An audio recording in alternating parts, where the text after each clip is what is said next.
Section 1. The nuclear poisoning of Springfield. Go ahead and get comfortable. Find your position, pull whatever you have over you, and just let your breathing slow down a little. We are going to spend a long time in Springfield tonight, and Springfield is the kind of place that works best when you are not trying too hard to think about it. It is a town that rewards a relaxed mind. It is a town that opens up to you when your guard is down. And by the time we are done exploring it, you might find that the version of Springfield you have been watching all these years is only the surface of something much stranger, much older, and much more deeply unsettling than the show has ever admitted out loud. So settle in, let your thoughts go quiet, and let's begin. The Simpsons has been on the air since the 17th of December, 1989. That is 36 years, 788 episodes. It is the longest-running American animated series in history, the longest-running American sitcom, and the longest-running scripted primetime program that has ever existed in the entire history of television. There has never been a show like it in terms of sheer duration, and there will probably never be one again, because the conditions that produced it, the cultural moment, the creative team, the particular alchemy of animation and satire and heart that came together in that specific combination, those conditions are unrepeatable. And in all that time, across every one of those episodes and every one of those years, not a single person in Springfield has aged even slightly. Bart Simpson is still 10 years old. Lisa is still 8. Maggie is still quietly observing everything from behind her pacifier. Homer still drives to the same nuclear power plant every morning and sits at the same console and fails at the same job for the same ancient, withered billionaire who cannot remember his name no matter how many decades pass. Most people, when they think about this, accept it as a quirk of the animated format. Cartoons don't age. Characters in long-running shows stay frozen. That's just how it works. And they move on, and they watch the next episode, and they don't think about it again. But there is another way to look at it. A way that, once you see it, changes the texture of every scene, every background shot, every supposedly throwaway gag the show has ever produced. What if nobody in Springfield ages because something is wrong with Springfield? Not metaphorically wrong.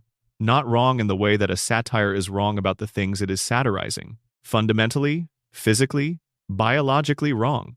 What if the reason the people of Springfield look the way they look, behave the way they behave, forget what they forget, survive what they survive, and never seem to grow older or wiser or more aware of their own situation, is because something has been poisoning them for decades? Something invisible. Something that moves through water and air and soil and flesh without anyone being able to see it or smell it or taste it. Something that has been leaking out of the cracked cooling towers of the Springfield nuclear power plant since before most of the town's residents were born. This is the radiation theory. And the thing about the radiation theory is that the show does not hide the evidence for it. The show does not bury it or obscure it behind layers of narrative misdirection.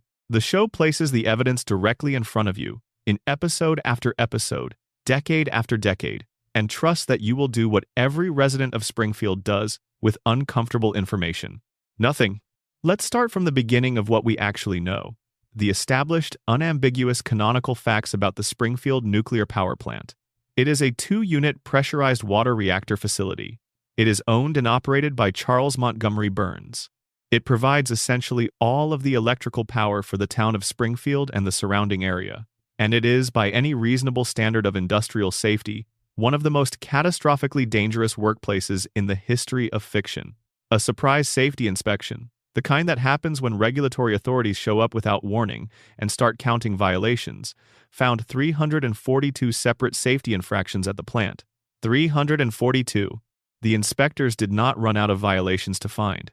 They appear to have simply stopped counting at some point because the number had become almost meaningless. The estimated cost to bring the plant up to code, to fix all 342 problems and make it the kind of facility that would not immediately kill the people living near it, was $56 million. Burns refused to spend it. Not because he could not afford it. Burns is a billionaire many times over, and $56 million is a minor expense for someone of his wealth. He refused because fixing the violations would require acknowledging that they existed, and acknowledging that they existed would invite questions. And questions, in Burns's Springfield, are the beginning of consequences, which is the one thing Burns has spent his entire life engineering his way around. The violations themselves are not minor administrative paperwork failures. They are not issues of improper documentation or outdated signage. They include radioactive waste being dumped directly into bodies of water, radioactive waste being placed on children's playgrounds, plutonium being used as a paperweight on a desk, sitting in open air in an office where people work every day, cooling towers with cracks so significant that they were patched with chewing gum, actual chewing gum, pressed into the gaps in a nuclear reactor's primary cooling infrastructure, luminous rats running freely through the lower levels of the facility, animals whose bodies have absorbed so much radiation that they glow in darkness, living proof that the contamination inside that building has reached biological organisms and altered them at a fundamental level. And then there is the detail that the show drops so casually that it barely registers as strange. Human skeletons in the basement. Not one skeleton. Skeletons, plural, in the basement of an active nuclear power plant. The show does not explain who these people were. It does not explain how they came to be there, how long they have been there, or whether anyone ever reported them missing. It simply shows you the bones and moves on to the next scene, and nobody in Springfield asks a single question about it. The man responsible for ensuring that none of this causes a catastrophe, the person whose literal job description is to prevent the plant from poisoning the surrounding community, is Homer Simpson. Homer is the safety inspector for Springfield Nuclear Power Plant. He has held this position for the entirety of his adult life. He sleeps at his workstation, he eats donuts during meltdown, warning alerts. He once caused a nuclear incident by throwing a donut into the reactor core out of what appeared to be simple curiosity about whether it would grow larger inside the radiation field. The show's own creator has stated that Homer has an IQ of 55, which places him in a clinical range of intellectual disability.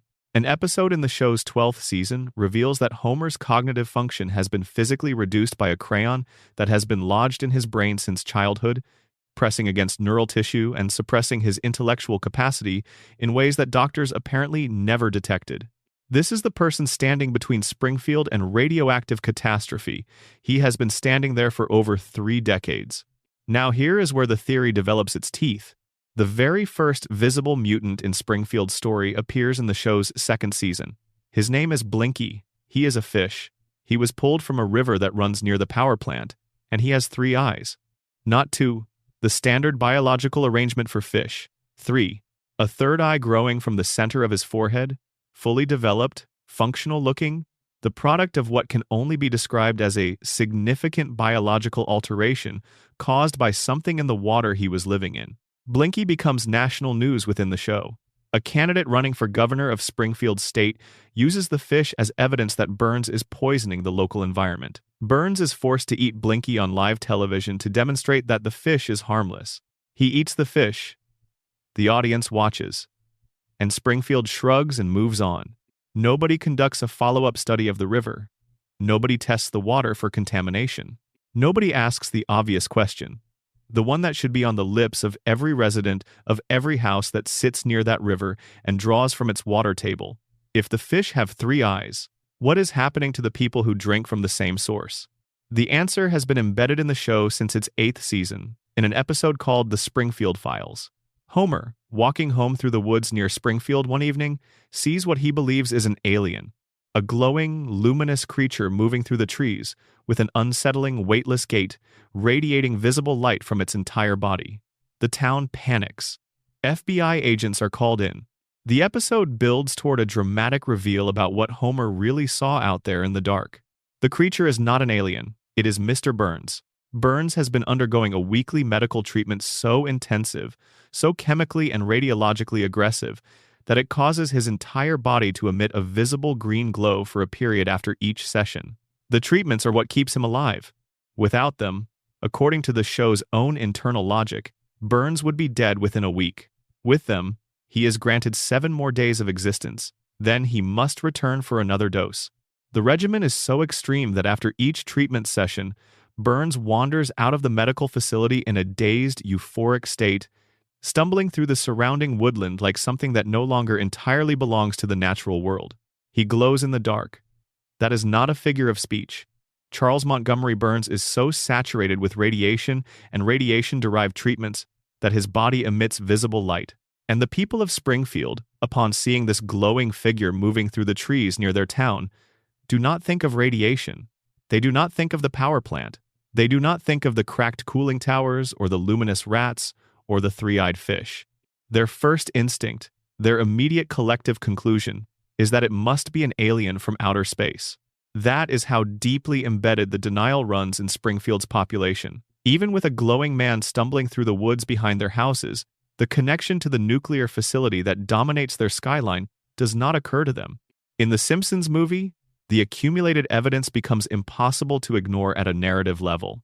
Springfield's environmental contamination reaches a point so severe, so far beyond anything that local authorities can manage, that the Environmental Protection Agency, a real federal agency operating within the show's fictional universe, determines that the only viable solution is to physically seal the entire town under a massive glass dome, a dome.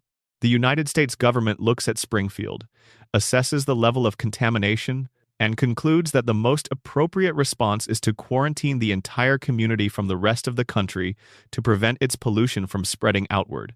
Think carefully about what that means. Springfield is not just polluted. Springfield is not just a town with some environmental problems and an irresponsible power company.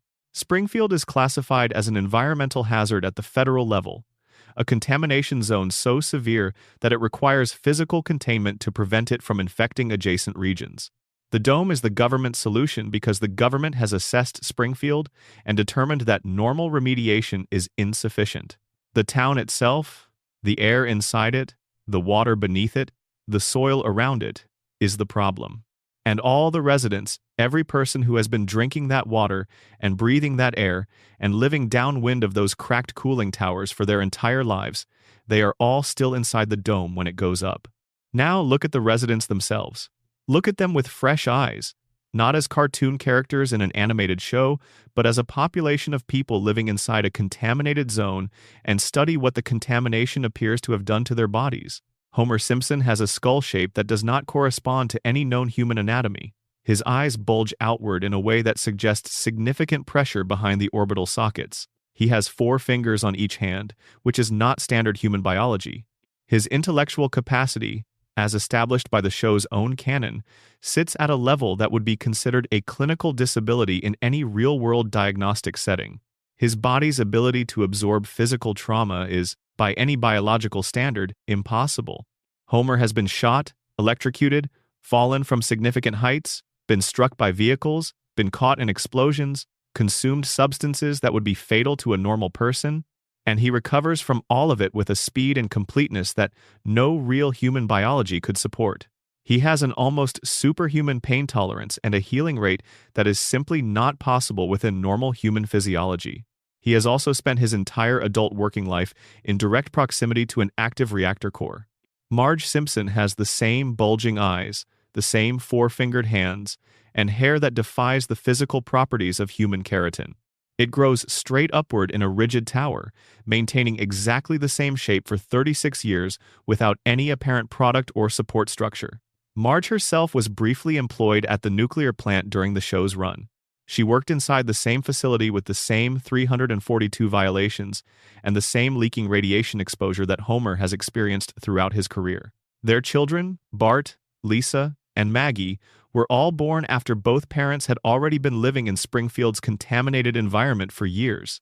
All 3 display the same physical characteristics: the spiky hair that holds its shape without any product, the overbites, the bulging eyes, the 4 fingers that appear in every Springfield-born resident and in no one who comes from outside the town. Here is the detail that crystallizes the entire theory and makes it impossible to dismiss as coincidence. When celebrities visit Springfield in the show's many guest star appearances, when characters arrive from outside the town, they look different. Significantly different. Their proportions are more natural. Their eyes sit at normal depths in their skulls. Their hands have 5 fingers. Their features correspond more closely to actual human anatomy. The show draws outsiders with fundamentally different proportions than it draws Springfield natives. The standard explanation for this is artistic. Visitors look different because they are drawn more realistically to suggest their external origin. But consider that explanation within the show's own internal logic. If we accept that Springfield exists as a real place with real people living in it, then there is a visible, observable, consistent physical difference between people who live inside Springfield and people who come from outside it. The people inside the contamination zone display biological characteristics that deviate significantly from normal human anatomy. The people outside it do not. Even the animals are affected. Santa's little helper, the Simpson family's greyhound, has the same bulging eyes as his human owners, the same proportions that deviate from real canine anatomy. Springfield's wildlife is demonstrably altered by the plant's runoff. The show tells you this directly with Blinky, the three-eyed fish, a creature whose mutation is explicitly attributed to the power plant's environmental contamination. And then it asks you to believe that the same contamination, leaking from the same source into the same water table and the same air supply, has somehow had zero biological effect on the humans living in precisely the same environment. That requires a significant suspension of the logic the show has already established. Burns knows. The show makes this explicit across multiple episodes, though never in a single dramatic scene where he admits it outright. Burns funds private medical research. He has personal physicians on retainer. He undergoes weekly treatments that, as we have already established, are specifically designed to manage the effects of radiation exposure in his own body. Burns understands radiation biology better than anyone else in Springfield because his own continued existence depends on managing its effects every single week. He has resources. He has infrastructure. He has an entire private pharmaceutical operation capable of synthesizing experimental treatments that are not available to the general population of Springfield. He knows what radiation does to biological systems because radiation is what keeps him alive. And he knows, consequently, what his plant is doing to the people of Springfield, because Springfield is, in the most clinical and disturbing sense of the word, his laboratory. Homer's continued employment at the plant, despite his catastrophic incompetence and his 742 documented work errors, is often treated by the audience as a running joke. Homer is too stupid to be fired.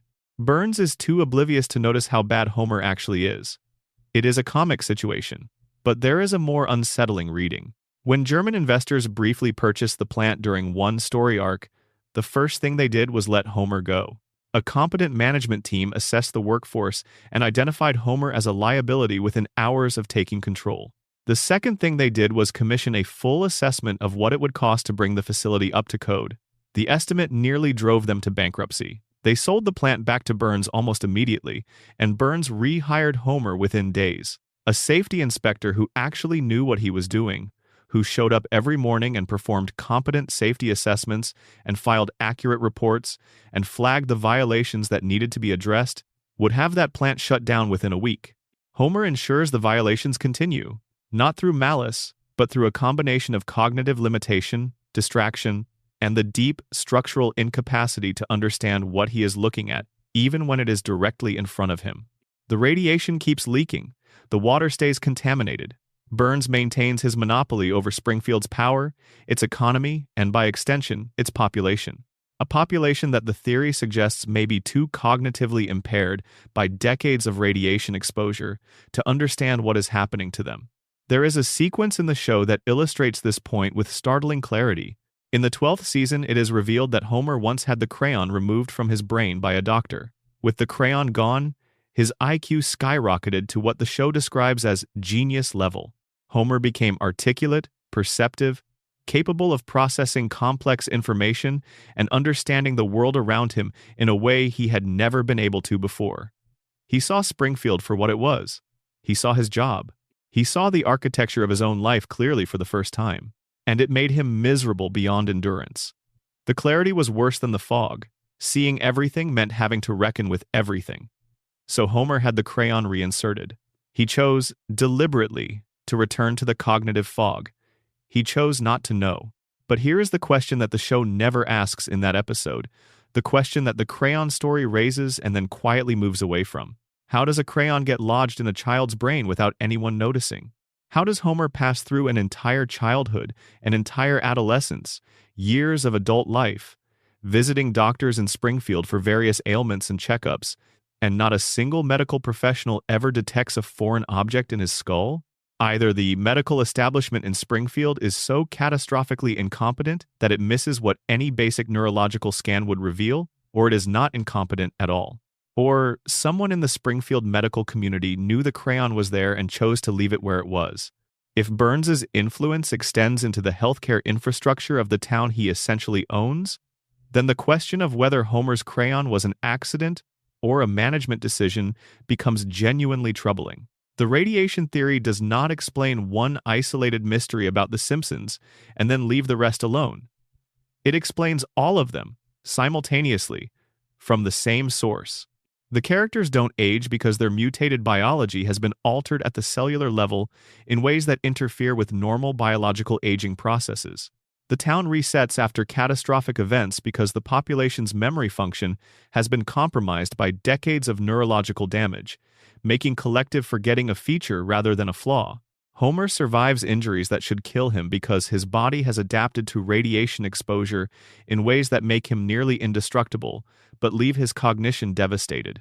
Burns stays alive through treatments that would kill a normal person because he has spent a century developing and refining the pharmaceutical tools to manage his own radiation-saturated biology. And nobody questions any of it because the same contamination that altered their bodies has also damaged the cognitive systems responsible for recognizing patterns, asking questions, and connecting obvious dots.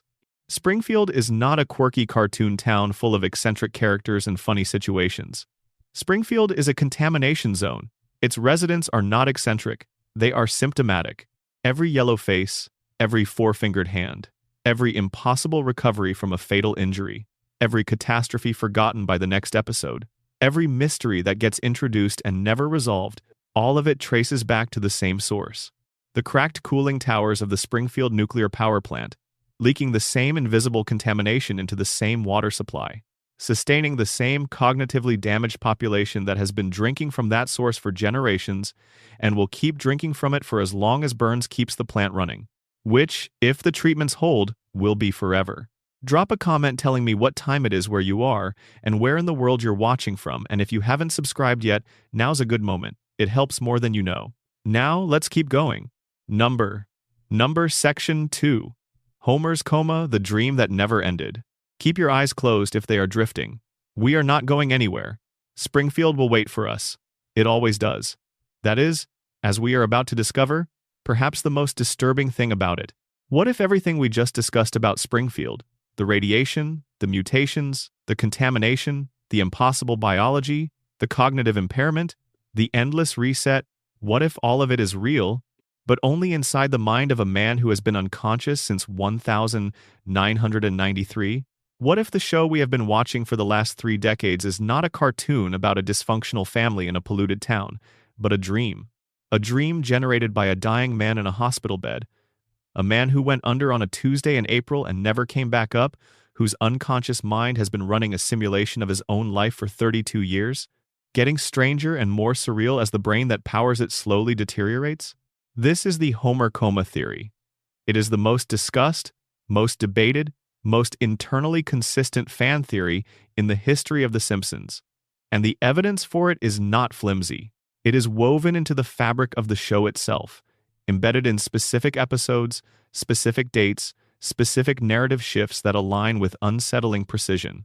Let's go back to the 1st of April 1993, Season 4, Episode 18. The episode is called So It's Come to This, a Simpsons clip show. The premise is simple. It is April Fool's Day, and Bart has been escalating a series of pranks on Homer throughout the day. The prank that goes too far involves one of Homer's beers. Bart takes the can to an auto body shop and places it inside an industrial paint shaker, the kind of device that uses violent, sustained vibration to mix paint to the correct consistency. He shakes the beer can for an extended period, then returns it to the refrigerator. When Homer opens it, the explosion is violent enough to send him to the hospital. While Homer is lying in his hospital bed, recovering from the explosion, he notices a vending machine on the other side of the room. He tries to get a candy bar. The machine tips over and crushes him, and Homer Simpson enters a coma. Not a comedic fainting spell. Not a dream sequence introduced with a wavy visual effect. A clinical coma. Homer flatlines. The episode makes this explicit. His family gathers around him. The doctors are serious. The tone of the show shifts into something that even for a comedy feels genuinely heavy. And then the episode ends with Homer waking up. Bart, tearfully, confesses at his father's bedside that the escalating pranks were his fault, that he is sorry, that he loves his dad. And Homer springs awake, immediately wraps his hands around Bart's throat in his signature strangling motion, and the studio audience laughs. The family laughs. Everything resets to normal. The show tells you he woke up. But here is what the show also tells you in the final moments of that same episode. Homer lost 5% of his brain function during the coma. 5% permanently gone, destroyed, never coming back.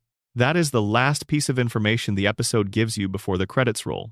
And Homer's response to learning that he has suffered a permanent neurological injury, that a portion of his mind has been destroyed, is to laugh. He laughs even though he says, in the same breath, that he does not understand why he is laughing.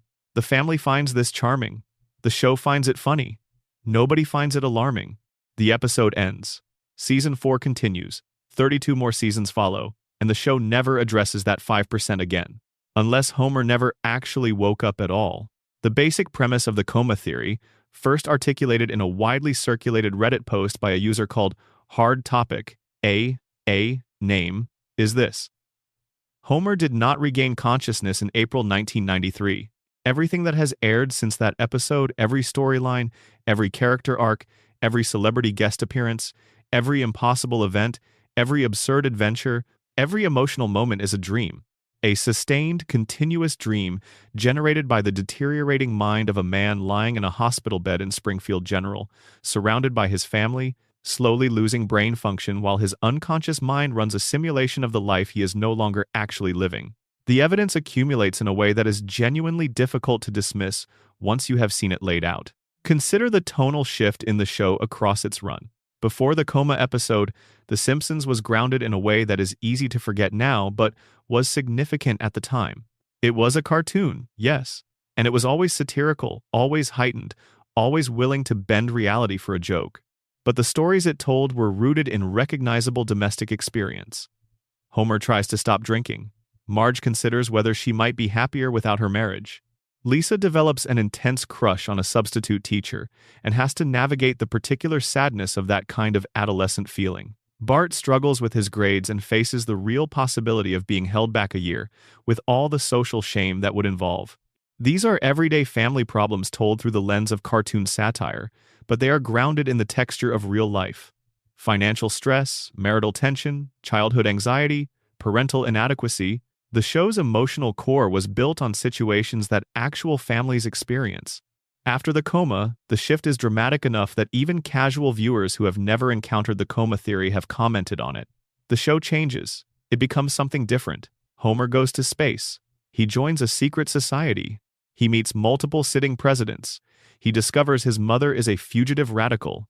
He encounters God on at least 2 separate occasions and has actual conversations with him. He travels to dozens of countries, holds hundreds of different jobs in different episodes, befriends an extraordinary parade of celebrities, and survives physical trauma of a kind and scale that would kill a normal person many times over. The escalation from grounded family sitcom to increasingly surreal, consequence-free adventure serial is so pronounced that the internet has been debating exactly when The Simpsons lost its way for over 2 decades. The coma theory's answer to that debate is precise. The Simpsons did not get worse. Homer's brain got worse. What the audience reads as a decline in writing quality is the show's depiction of a mind that is deteriorating, running the same simulation on progressively less functional hardware, generating increasingly distorted outputs as the underlying system degrades. There is a detail 6 months before the coma episode that, once you know about it, makes everything feel different. In the Season 4 premiere, an episode called Homer the Heretic, Homer has a direct conversation with God. A real conversation, face to face. God rendered in the show's visual style as a massive, partially visible divine presence. And during this conversation, God tells Homer something. He tells him that Homer will someday learn the meaning of life. But not yet. God explicitly says that Homer's moment is coming but has not arrived. He tells Homer that his time is near. 6 months later, Homer is in a coma. The timeline matches with an exactness that is hard to attribute to coincidence. In the show's own internal mythology, God warned Homer that his waking life was approaching its end. And 6 months later, a vending machine fell on him, and his waking life, in the most literal sense, ended. What the show presented as a quirky theological gag reads, under the coma theory, as a prophecy. God was telling Homer that he was running out of time. And Homer, being Homer, did not understand what he was being told. Then there is the question of why nobody ages. We touched on this in the first section, where the radiation theory offers cellular mutation as its explanation. But the coma theory offers something simpler, more emotionally direct, and in some ways more devastating. Nobody ages because they exist inside the mind of a man who went to sleep in April 1993 and never woke up. Of course, Homer's children do not grow older. His unconscious brain cannot imagine them aging because he was not there to witness it happen. It has no reference material for what a 16-year-old Bart would look like, no memory of what an adult Lisa's face would be, no experience of Maggie ever taking her first steps or speaking her first real sentences in full. The last moment Homer's conscious mind experienced his family was frozen at the exact point the vending machine fell, and his dreaming mind can only work with what it has. Marge does not age because the last time Homer saw her, before everything went dark, she looked exactly like that. His friends do not change because his memory of them is locked at the moment he lost consciousness. The dream preserves his world with the fidelity of a photograph, because that is what an unconscious mind does. It reconstructs from memory rather than from ongoing experience. It runs on a loop rather than progressing forward. It freezes the people it loves at the last moment it knew them. The celebrity appearances in the show's later seasons make a particular kind of sense under this reading. Homer's brain, lying in a hospital room, is not entirely sealed off from the external world. Coma patients can often hear things happening around them, sounds from television sets, fragments of conversations between visiting family members, music from a radio in the corridor. They can receive ambient sensory input even while unable to respond to it. Homer's dreaming mind takes this input and processes it the way a dream processes everything, not literally, but associatively. It hears a name on the television in the corner of his hospital room. It catches a voice, a cultural reference, a fragment of a song, and it weaves these fragments into the dream as characters. Every celebrity who visits Springfield in the show's later seasons, and there are hundreds of them, is, in this reading, a voice Homer heard through the fog of unconsciousness, translated into a dream figure by a brain that is desperately trying to keep the simulation populated and running. It is not that Springfield became a remarkably attractive destination for famous people. It is that Homer's dying brain kept absorbing ambient media and had to put it somewhere. The show itself has engaged with this theory directly, which is itself a kind of acknowledgement. In season 34, an episode called Lisa the Boy Scout was accompanied by what was described as a deliberately leaked, fake deleted scene, a clip in which Homer wakes from a coma, and the revelation that every bizarre, outlandish episode was a dream is played as the show's actual conclusion. The scene was fully animated, fully voiced, and presented as a real reveal before being officially denied by the production team, who described it as a hoax clip planted by fictional hackers within the show's universe. But the fact that the scene was made at all means something. The writers animated Homer waking from a coma. They produced a clip in which the coma theory is presented as the truth, and then they wrapped it in a layer of denial and called it a fabrication. They showed their audience the theory rendered in the show's own visual language, and then immediately insisted it meant nothing. Executive producer Al Jean addressed the theory publicly in 2015. He said it was not true. He described it as fan speculation, but he did not explain why nobody ages. He did not explain why the show becomes progressively more detached from realistic consequence as it continues. He did not explain why God told Homer his time was coming in the season 4 premiere, 6 months before Homer entered a coma. He said it was not true, and the conversators moved on. But the thing about the coma theory that makes it genuinely difficult to set aside is not the specific pieces of evidence, compelling as they are. It is what the theory does to the emotional meaning of the show. If Homer has been dreaming since April 1993, then the comedy changes character entirely. Every silly adventure becomes something else. Every time Homer survives something impossible, it is because he is dreaming. And in dreams you cannot die, not really.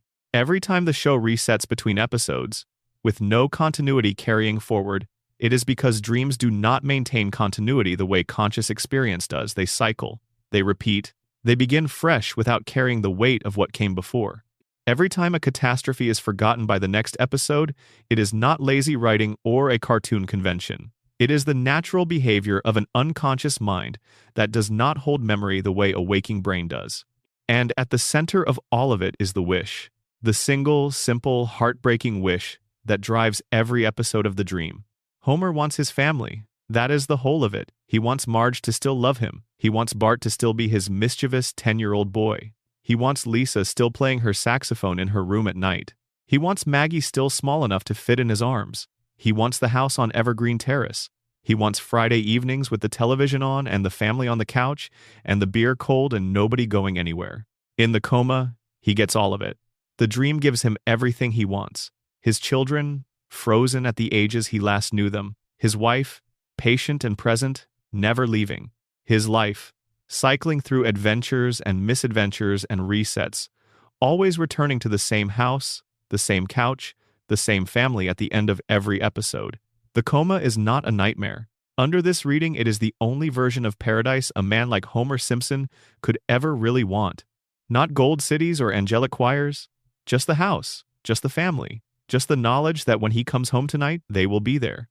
Every theory eventually runs into things it cannot fully explain, loose threads and contradictions that it cannot tie off cleanly.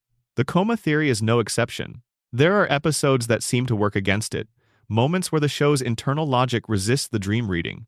But for the vast majority of the show's run, particularly everything after season 4, the coma theory explains more elegantly, more completely than any other framework we have. And when Homer finally finds his way home at the end of each episode, when the crisis is resolved and the family is intact and the credits roll and everything is exactly as it was at the beginning of the hour, it is not because the show has reset. It is because Homer's brain has refused to let the story end. Because if the story ends, if the dream finally stops, then Homer has to wake up. And waking up means finding out how much time has actually passed, how old his children really are now, whether Marge still comes to the hospital, whether anyone is still sitting by his bed, or whether the chair beside him has been empty for years. The coma theory does not ruin The Simpsons. It transforms it into something more tender and more tragic than anything it announces itself as. It makes every episode an act of love. A dying man dreaming about his family because they are the only thing that has ever been worth dreaming about. And Springfield will always be there when Homer comes back to it, because in his dream, he never left. The town is frozen. The family is preserved. The story keeps going. It keeps going because Homer needs it to. Number. Section 3. Who really shot Mr. Burns? Stay where you are. You are doing well. Let your shoulders drop a little lower if you can, and we will move into the next part of Springfield's history. This one is a mystery in the most classical sense. A victim, a list of suspects, a room full of motives, an official answer, and 30 years of nagging evidence that the official answer might not be the right one. On the surface, this case is closed. Season 7, Episode 1, Who Shot Mr. Burns? Part 2. The shooter is Maggie Simpson, a baby, a 1-year-old infant who, depending on how you read the sequence of events, either accidentally or deliberately fired a pistol into Charles Montgomery Burns's chest in the parking lot behind Town Hall on the night of the town meeting. Case closed. Baby did it. Move on. Except the case was never actually closed. Not really, because the evidence has never fully supported the verdict, and the more closely you examine the mechanics of this mystery, the more the official answer starts to resemble something that was constructed after the fact, rather than discovered through genuine investigation. Let's go back to the beginning. Season 6, Episode 25. Who Shot Mr. Burns? Part 1. It is the summer of 1995. The Simpsons has been running for 6 seasons and is in the middle of what most people consider its golden era. And the creative team decides to do something that no animated show has ever attempted, a genuine whodunit cliffhanger. A mystery designed so meticulously that the show's producers invited the entire viewing audience to participate in a national contest.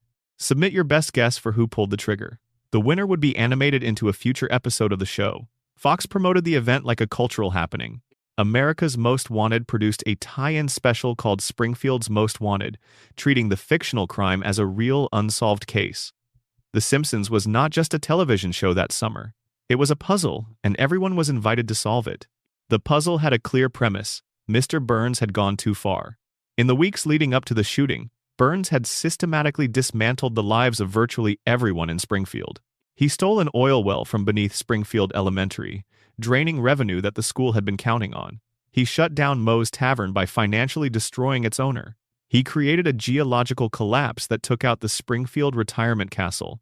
He injured Santa's little helper, the Simpson family dog, in a manner that required veterinary attention. And for his final, most audacious act, he constructed a giant mechanical dish and used it to physically block out the sun over Springfield. Not a metaphor, not a threat. He actually blocked the sun.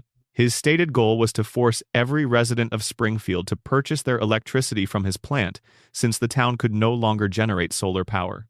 He stole the sun from an entire community in the interest of monopolistic profit. When Smithers, his loyal assistant, protested this plan as too extreme, Burns fired him on the spot. By the time the town meeting convenes at the end of Part 1, every single person in Springfield has a real, specific, documented reason to want Burns dead. Every single one. The show takes its time establishing this. Homer, because Burns has never once learned his name despite years of employment. Bart and Lisa, because their school lost its funding. Grandpa Simpson, because the retirement home was destroyed. Groundskeeper Willie, because he lost his job. Tito Puente, because the music program was cut. Moe, because his bar went under. And Smithers, freshly fired and invisible psychological distress. The town gathers. The tension rises. Weapons are visible in multiple people's hands.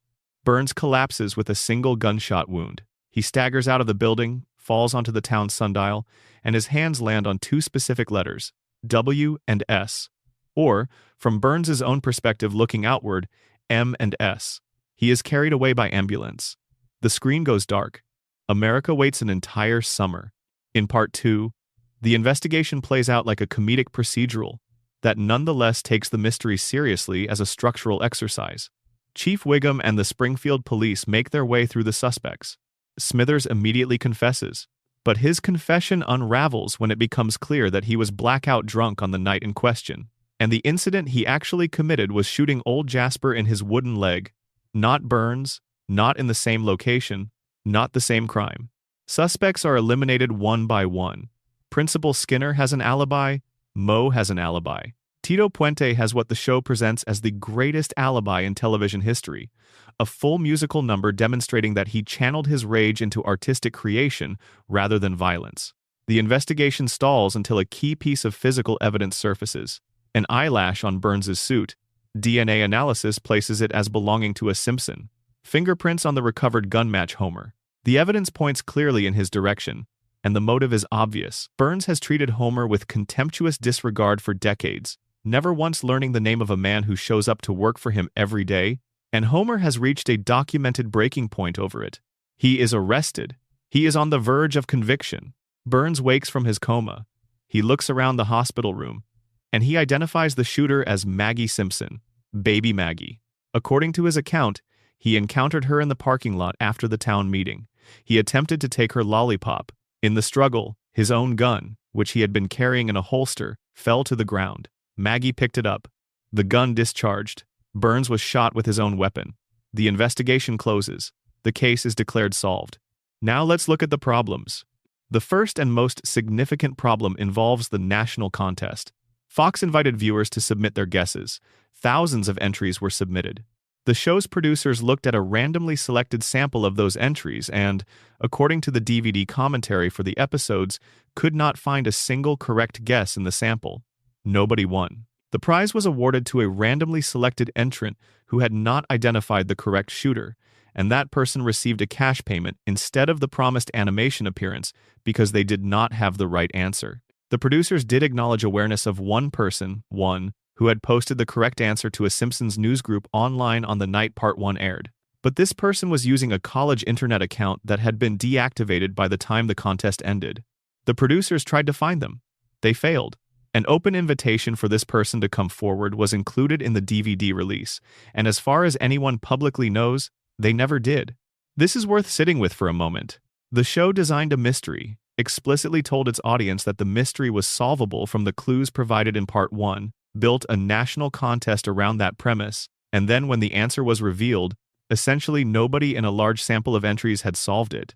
Either the mystery was genuinely unsolvable from the available clues, or the answer did not logically follow from the evidence the way the show had promised it would. The sundial clue is the central exhibit for this argument.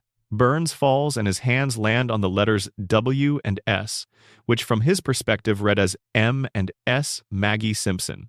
The show presents this as the key piece of evidence pointing toward the correct conclusion. But Burns himself, canonically and explicitly, states that his hands pointing to those letters was not intentional. He did not deliberately position himself on the sundial to spell out his attacker's initials. He just fell. He had been shot. He fell down. His hands landed where they landed. The single most prominent piece of evidence in the most famous mystery in the show's history is, by the victim's own direct testimony, a coincidence. Burns himself said the sundial clue was meaningless. Then there is the gun. Burns was carrying the weapon in a holster before the shooting. The show establishes clearly that the holster was empty before the shooting took place. The gun was not taken from Burns during the attack. The gun was already gone before Burns was shot.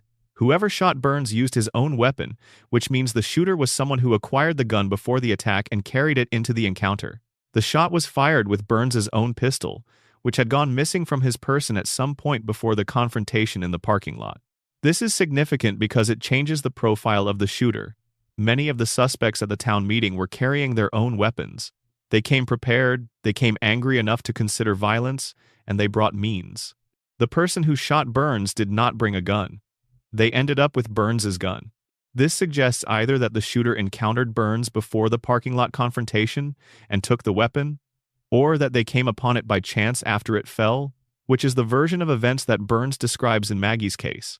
A baby finding a fallen gun on the ground fits this profile, but so does almost any other character who was present that night and was not independently armed. Burns's last words before the shooting, as reconstructed by the investigation, were, "Oh, it's you." He recognized his attacker. The tone of that phrase, in the context in which it is delivered, is not fearful. It is not alarmed. It is almost casual, the kind of greeting you give to someone you know well enough to recognize, but not someone you consider threatening. It is the verbal equivalent of a nod of acknowledgement. Does Burns recognize Maggie Simpson? Has he ever had a meaningful interaction with her prior to this episode that would make her a familiar figure to him? The show does not establish any prior relationship between Burns and Maggie. Burns barely recognizes Homer, who has worked for him for years. The idea that Burns would look down into a parking lot, sell a baby he has never spoken to, and respond with the measured, almost casual, "Oh, it's you," of someone greeting a known acquaintance does not align with how Burns relates to people he knows, let alone people he does not know at all. "Oh, it's you" is what you say when you recognize someone. It implies a prior relationship. It implies that seeing this person makes a specific kind of sense to Burns in the context of this specific night and what has just happened. Then there is the confession.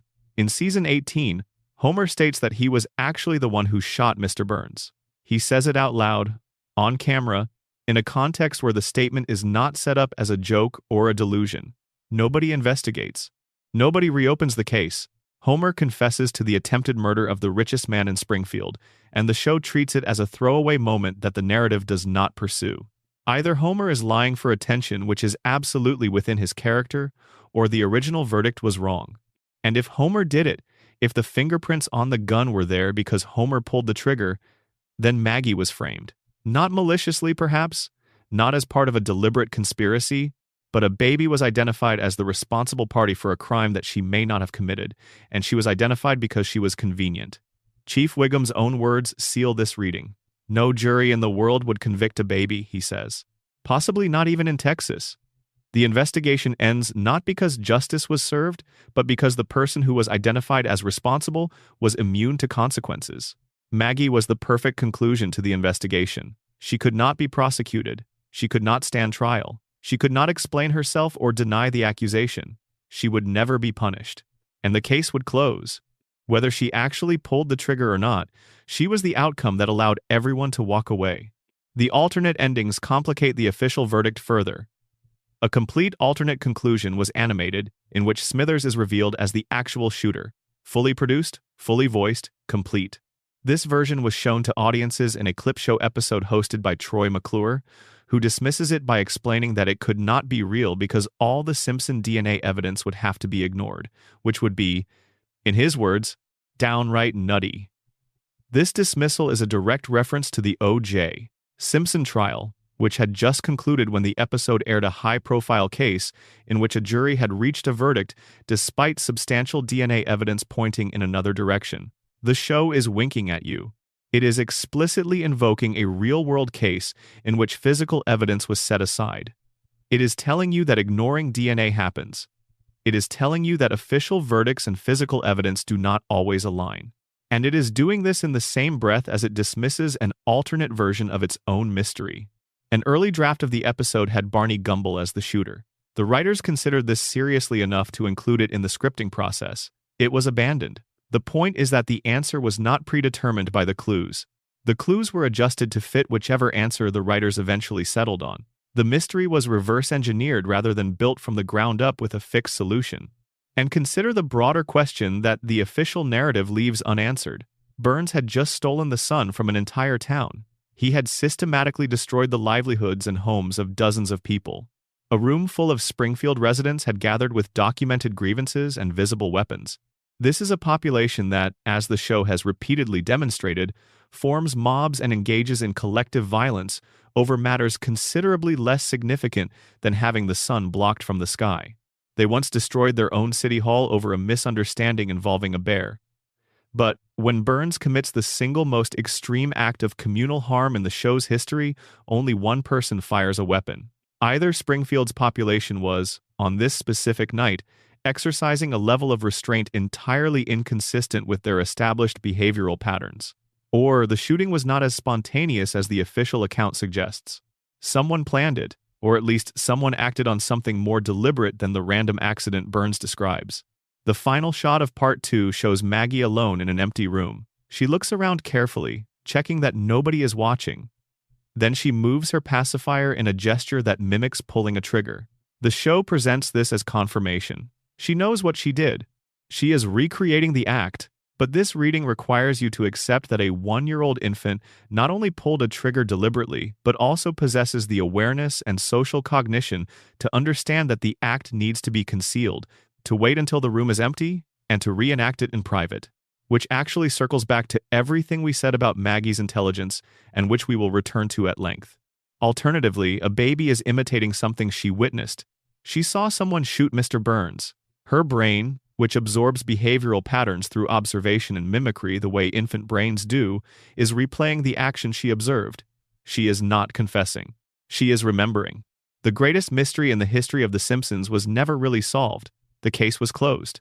In Springfield, as we will discuss, those are two very different things.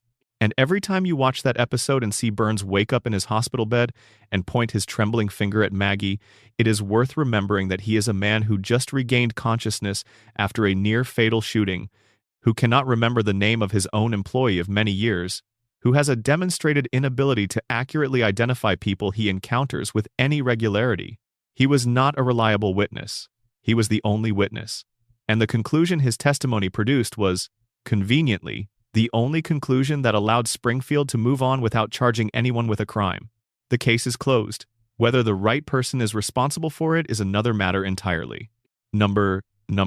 Section 4. How Mr. Burns is still alive. Let your mind drift a little. We are moving deeper into Springfield now, into the part of the town that sits behind locked gates and filtered glass, where the oldest man in the room has been the oldest man in the room for longer than anyone else has been alive. We are going to spend some time with Charles Montgomery Burns, and the question we are going to ask about him is one the show has circled without ever landing on for 36 years. How is he still alive? This is not a rhetorical question dressed up as philosophical musing. Within the established canon of The Simpsons, Burns is a medical impossibility. His age has been stated, implied, and contradicted across dozens of episodes, but every version of the timeline, regardless of which specific episodes you use to construct it, places his birth somewhere in the late 19th century. Burns has referenced personal memories from before the turn of the 20th century as first-hand experiences. He has described events from the 1910s as things he was present for. He has discussed working relationships with historical figures who died decades before most of the show's audience was born. By the most conservative possible estimate, Burns is well over 100 years old. By the more liberal readings of the show's internal timeline, he could be pushing toward 140, and he does not merely exist at this age. He functions. He runs a multi-billion-dollar corporation with sustained strategic intelligence. He manipulates municipal politics with skill and precision. He orchestrates complex, multi-step schemes that require long-term planning, working knowledge of modern finance, modern law, and modern technology, and an ability to anticipate the moves of opponents and institutions decades into the future. His body is frail, yes. His physical strength is nearly non-existent, and the show often plays with the absurdity of how little force is required to harm him. But his mind is sharp. Burns is arguably the most intellectually capable character in Springfield, operating at a level of strategic ruthlessness that no one else in the town can match. And he has been operating at that level, with the same essential personality, the same essential capabilities, for longer than any human mind should be able to sustain itself. The show addresses this most directly in the Springfield Files, the episode we already discussed in the context of the radiation theory. Burns undergoes weekly medical treatments so intensive that they cause his body to emit a visible green glow. The treatments keep him alive for exactly one more week. Without them, he would die. The margin for error is 0. Miss one session and Burns is dead. This is not presented as metaphor or exaggeration. The show is telling you that Burns is not surviving through any natural biological process. He is being maintained artificially through a precise, recurring medical intervention that must be administered on a strict schedule. His life is maintained the way you maintain a machine rather than a living organism, through scheduled servicing, through calibrated inputs, through the careful management of systems that would otherwise fail. And the treatment involves radiation. Of course it does. The man who built a nuclear power plant, who has spent his professional life managing the output and byproducts of nuclear fission, whose facility has been leaking radioactive contamination into the town of Springfield for decades, is personally dependent on controlled radiation exposure to sustain his own biological functions. Burns is not just profiting from radiation, he is powered by it. His body has been so fundamentally altered by a lifetime of proximity to nuclear material that it can no longer sustain itself through normal cellular processes. He requires external radiation input the way a normal human body requires food and oxygen. Withdraw it, and the system collapses within a week. This contextualizes a famous scene from the show that most people remember purely as a comedy moment. Burns visits a doctor for a routine examination. The doctor conducts a thorough assessment and informs Burns that he has every disease known to medical science. Every single one, simultaneously. The doctor explains that Burns's body contains the full catalog of human illness, all present at once, all active, all trying to kill him at the same time. The doctor describes the situation as Three Stooges syndrome, comparing it to the scenario where 3 people try to go through a doorway at the same time and end up blocking each other. Burns's diseases are all attempting to kill him simultaneously, and because all of them are trying to advance at once, none of them can make meaningful progress.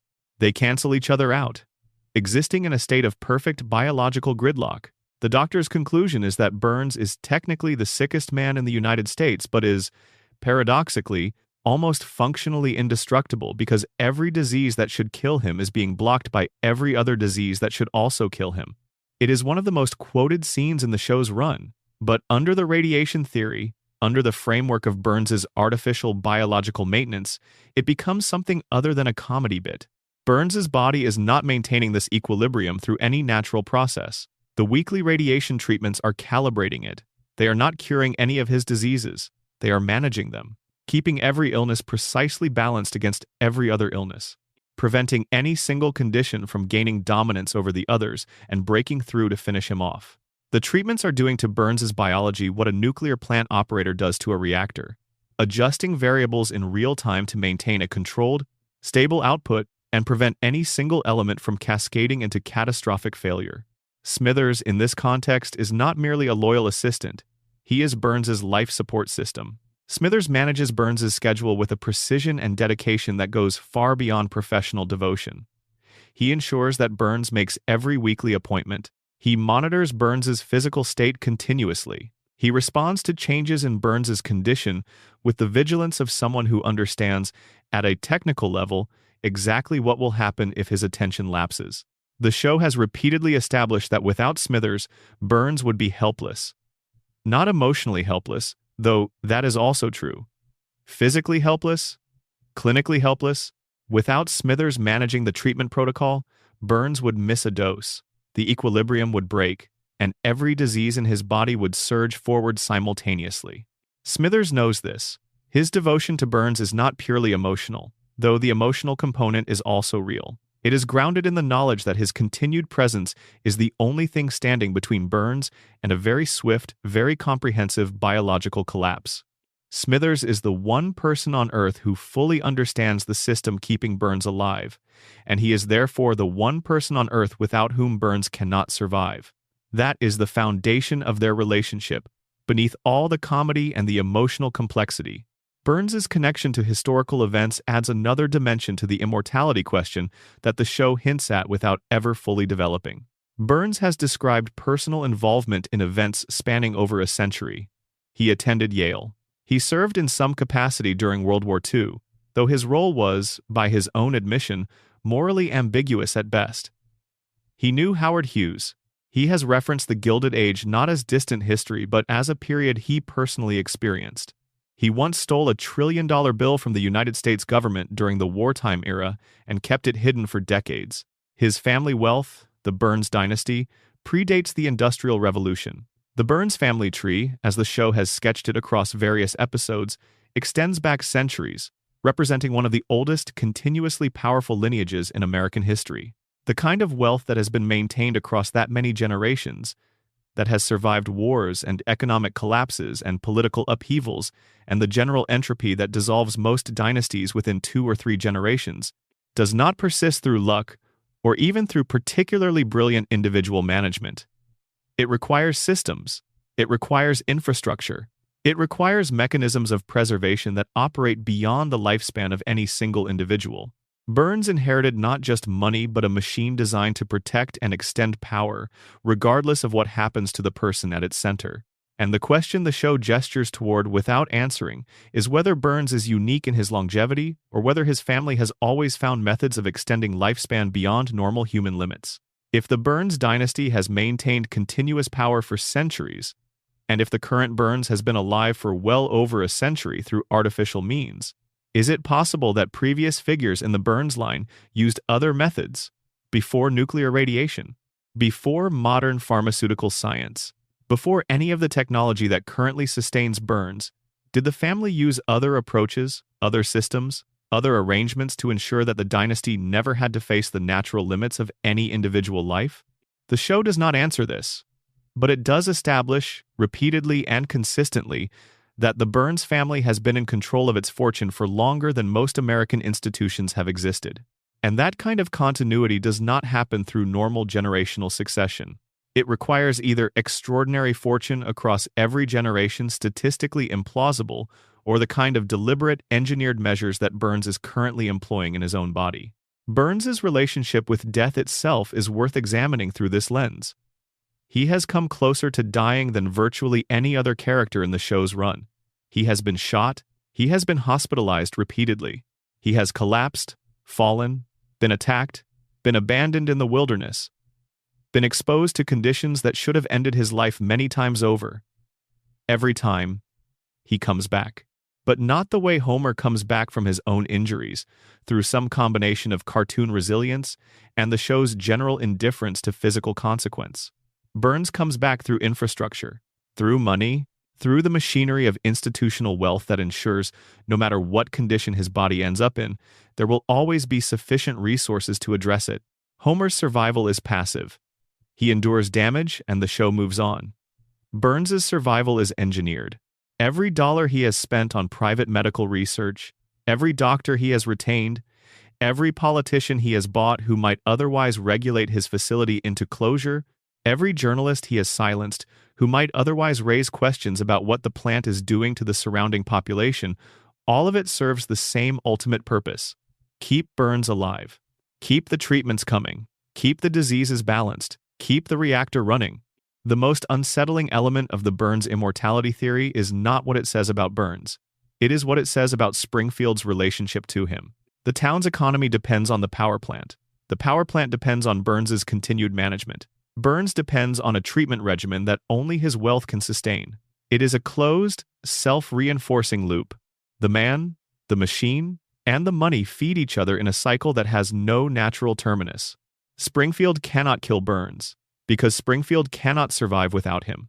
And Burns cannot die because dying would mean the system he has built over a century of deliberate, strategic accumulation would finally have to answer for what it has done to the community it ostensibly serves. The system's survival and Burns's survival are the same thing. They are not separable.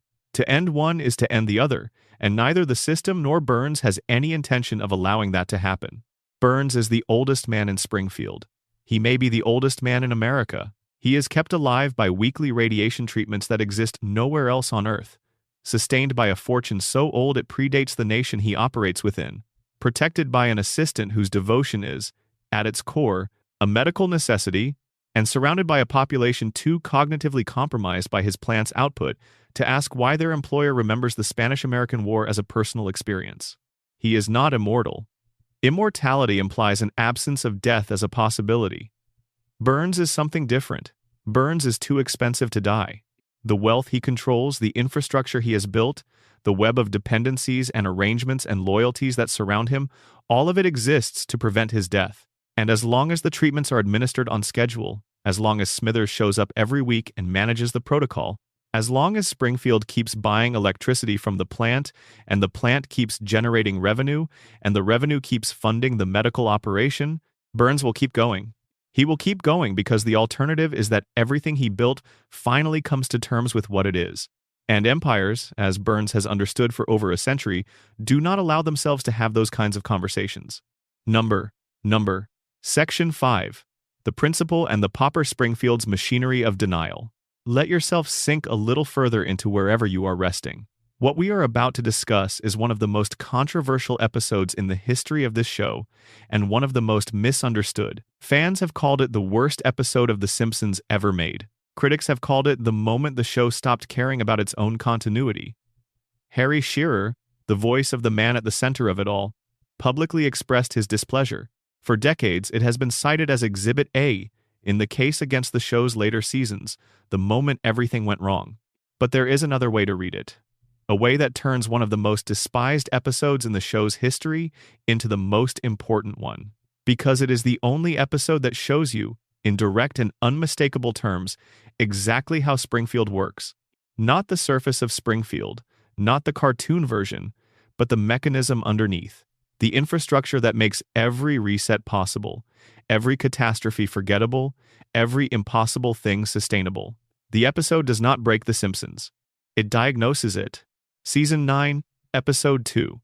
The Principal and the Pauper. It aired on the 28th of September 1997, and it detonated like a small bomb inside the show's fanbase. Here is what happens.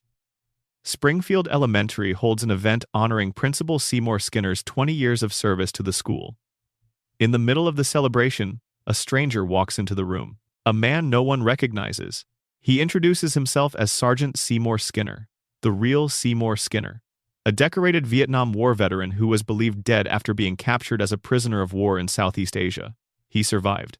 He escaped. He made his way home, and he came back to Springfield to discover that someone else had been living inside his identity for the past 2 decades. The man Springfield has known, trusted, employed, and occasionally tormented as Principal Seymour Skinner, the man who has run their elementary school, disciplined their children, sparred with Superintendent Chalmers, been dominated by his mother Agnes, and shared an adversarial but ultimately affectionate relationship with Bart Simpson for years. That man is an imposter. His real name is Armand Tamzarian. Before Vietnam, Tamzarian was a small-time criminal from a difficult background, with no family, no prospects, and no sense of future. He was drafted, served alongside the real Skinner, and was present when Skinner was captured. Believing Skinner was dead, Tamzarian made his way to Springfield to deliver the news to Skinner's mother Agnes. But when he arrived, Agnes assumed he was her son. She needed him to be her son. And Tamzarian, who had never in his life been wanted or needed by anyone, found that he could not bring himself to correct her. So he became Seymour Skinner. He assumed the name, the rank, the history, the relationships, and the identity of a man he had watched disappear into a prisoner of war camp. He lived inside that stolen life for 20 years. And then the real Seymour Skinner walked through the door. The town convenes a meeting. The real Skinner is present. Tamzarian is present. The truth is fully, publicly exposed. Every adult in Springfield understands exactly what has happened. Their principal, the man who has been running their school and participating in their community for 2 decades, is not who he has claimed to be. He is living under a stolen identity. He is, in a legal sense, a fraud. And Springfield votes. Not on whether to prosecute Tamzarian, not on how to restore the real Skinner's identity, or compensate him for the 2 decades of his life that were occupied by someone else. Springfield votes on whether to acknowledge the truth at all. The verdict is unanimous. The town votes to keep the lie. Judge Snyder issues a legal decree, a formal, documented legal instrument declaring that the imposter is the real Skinner. He declares, with the weight of legal authority, that the fiction is the fact. The actual Seymour Skinner, the genuine article, the war hero who survived a prisoner of war camp and came home to find his life occupied by a stranger, is placed on a train and physically removed from Springfield. And the judge includes a provision in his decree making it explicitly illegal, under penalty of what is described as torture, to ever mention the truth again. Let that settle. A community with full knowledge of a deception, with the actual victim of that deception standing in front of them, collectively voted to sustain the lie. They sentenced the truth to exile. They criminalized the act of speaking it, and the one person who had the most right to be heard, the man whose entire life had been stolen, was placed on a train and sent away, because his presence was inconvenient to the official narrative that the town had decided to maintain. Fans hated this episode. The criticism is the kind that has not softened with time. The episode consistently appears near the top of worst of lists. It is described as a betrayal of the character, a destruction of everything that made Skinner interesting, a cavalier disregard for the continuity the show had spent 9 seasons building. All of that criticism has merit, within the frame of what the show has always presented itself as. But the episode is not operating within that frame. It is operating outside it. It is showing you what was always there underneath the friendly presentation of Springfield as a quirky, lovable town full of eccentric but essentially good people. It is pulling back the surface and showing you the mechanism, the social contract that makes everything else in Springfield possible. The unspoken but absolute agreement that the community will maintain whatever version of reality is most comfortable, whatever narrative allows the town to function, even when that narrative is directly contradicted by the standing presence of the truth. Springfield has always operated this way. The town meeting about Tamzarian is just the first time the vote happened on screen. Think about how many times, across 36 seasons, Springfield has experienced events that should have permanently altered its reality. The town has been destroyed and rebuilt. It has been physically sealed under a government-ordered containment dome. It has survived multiple nuclear near-misses. It has faced alien encounters, environmental catastrophes, the literal removal of the sun from the sky, and geological disasters that flattened entire neighborhoods. And every time, by the following episode, everything is exactly as it was before. The slate is clean. The catastrophe is forgotten. Nobody references what happened. Nobody is processing trauma. Nobody has learned from it. The standard explanation is episodic storytelling. The show resets between episodes because that is how television works, particularly animated television from a certain era. Each episode is largely self-contained. The consequences of one do not reliably carry forward into the next. This is a production convention, not a narrative statement. But The Principal and the Pauper offers a fourth explanation for the reset, one that goes beyond cartoon logic or production convenience or even the radiation and coma theories we have already discussed. Springfield resets because the town collectively, deliberately, consciously chooses to reset. There is a social mechanism for this. There is a process by which the community decides what it will remember and what it will not. And that mechanism includes formal legal enforcement. You don't just forget things in Springfield. You make it illegal to remember them. You exile the people who insist on the truth. You vote, and the vote carries, and the official version becomes the only version, and anyone who dissents is removed from the community. This is not a cartoon trope. This is a description of how human communities have managed uncomfortable truths for as long as communities have existed. Small towns in particular demonstrate a capacity for collective denial that outsiders often find baffling. Scandals are buried. Crimes are not spoken of. Inconvenient histories are rewritten until the revised version is the only one that anyone who grew up there would recognize. The mechanisms that do this work are social rather than legal pressure. Ostracism. The withdrawal of community belonging from anyone who keeps asking questions, but the effect is the same. Springfield's mechanism is just more explicit. It has a judge and a decree and a train. The episode is showing you the infrastructure of Springfield's amnesia. The thing that makes every reset possible is not laziness or convenience or even the brain damage induced by radiation exposure. It is consent. The people of Springfield have agreed, collectively and repeatedly, to forget what needs to be forgotten and to enforce that forgetting through whatever tools are available. They have agreed that the maintenance of their shared comfortable fiction is worth more than the truth, and they have built a social and legal system around protecting that fiction. If the coma theory is true, this episode takes on yet another layer of meaning. If everything after season 4 is Homer's dream, then Homer's unconscious mind invented a scenario in which an entire community votes to maintain a false identity because a false identity is what feels like home. Because a stolen life, lived convincingly enough, can become more real than the real life it replaced. Because the town chose Tamzarian, not despite the fact that he was a fraud, but partly because of it, because Tamzarian was the person they knew, the principal who had been present for 20 years, whose face they recognized, whose habits they had organized their community routines around, and the fact that his identity was technically false did not matter because the relationships built around it were real. Homer, dreaming in his hospital bed, invented a town that voted to keep the comfortable lie. Because that is what Homer needs the town to do. He needs his children to still be young. He needs his wife to still be with him. He needs his life to look exactly as it looked on the day the vending machine fell. He needs Springfield to keep voting for the fiction.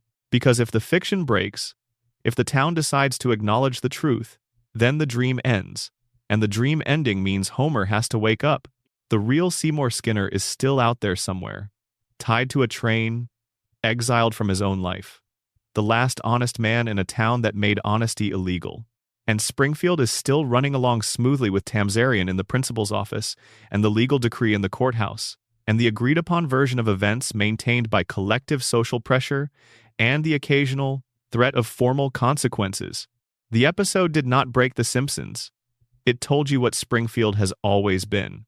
A town that survives by choosing its truths carefully, maintaining them with force when necessary, and quietly removing anyone who cannot bring themselves to go along. Number. Section 6. Maggie Simpson, the most dangerous person in Springfield. You might be drifting a little by now, and that is exactly right. Let the words come to you rather than reaching for them. We are going to talk about the quietest member of the Simpson family, the one who never says anything and sees everything, the one who, if you have been paying close attention across 36 years of episodes, has done more remarkable things than every other member of her family put together. Maggie Simpson, 1 year old, has been 1 year old for 36 years, communicates primarily through pacifier sounds and what can only be described as pointed staring, cannot walk without falling over, has not, across hundreds of episodes and decades of canonical time, developed spoken language in any meaningful way. She has also shot a billionaire, led a prison-style rebellion against an authoritarian daycare administrator, saved her family from multiple life-threatening situations through what can only be described as strategic planning, and demonstrated problem-solving capabilities that exceed those of most of the adults who surround her. And she has done all of this in complete silence, below the radar, in the spaces between everyone else's larger and louder dramas, without ever once being fully acknowledged for what she is. Let's start with the shooting because it is the most famous thing about her, and also in some ways the least interesting. We have already examined the Who Shot Mr. Burns mystery and cataloged the reasons to doubt the official verdict. But whatever the truth about whether Maggie actually pulled the trigger, what matters in the context of understanding her character is what happens in the final shot of the episode. Everyone else has left the room. Maggie is alone. She looks around, carefully and deliberately, with the specific kind of attention that you use when you are checking whether anyone is watching you. She confirms that the room is empty, and then she moves her pacifier in a motion that directly mimics the action of pulling a trigger. Now, that sequence of behaviors requires a specific cognitive architecture to execute. She had to recognize that the other people in the room were leaving. She had to make an active decision to wait until they were gone. She had to confirm their absence before acting. She had to then choose to perform the gesture. And she had to know, on some level, that the gesture had significance that made it something she should only do in private. Situational awareness. Memory of a specific event. Causal reasoning about consequences. The ability to delay gratification or impulse in favor of a more strategic timing. These are not traits associated with typical infant cognition. These are traits associated with an intelligence that has assessed its environment and concluded that secrecy is the optimal operating mode. Then there is The Longest Daycare, a 7-minute theatrical short released in 2012 that played in front of a Pixar film and was nominated for an Academy Award. It is, for our purposes, the most significant piece of Maggie evidence in the canon. The premise is simple. Maggie is dropped off at a rigidly administered daycare facility called the Ayn Rand School for Tots. Inside the facility, she discovers a caterpillar in the process of forming its chrysalis. She wants to protect it. Another baby, a bully named Gerald, who has appeared in the show as Maggie's nemesis since the early seasons, wants to destroy it. What follows is a 7-minute sequence in which Maggie systematically outmaneuvers a larger baby, several adult daycare workers, a structured institutional facility, and the facility's security systems, executing a multi-stage extraction plan that succeeds in getting the butterfly safely out of the building and into the open air. She does this without speaking a word. She does it through observation, through the patient accumulation of environmental data, through the identification of threats, and the development of specific countermeasures for each one, through the improvisation of solutions when early approaches fail, and through what can only be described as the execution of a plan that requires predicting other people's behavior accurately enough to maneuver around them in real time. Her body barely keeps up with her mind. She falls, she stumbles, she crawls when a more physically capable person would run. Her motor skills are genuinely limited to what an infant's motor skills actually are, and they impose real constraints on what she can do physically. But every decision she makes is correct. Every strategic choice is the optimal one in context. Every adjustment she makes when circumstances change is appropriate and effective.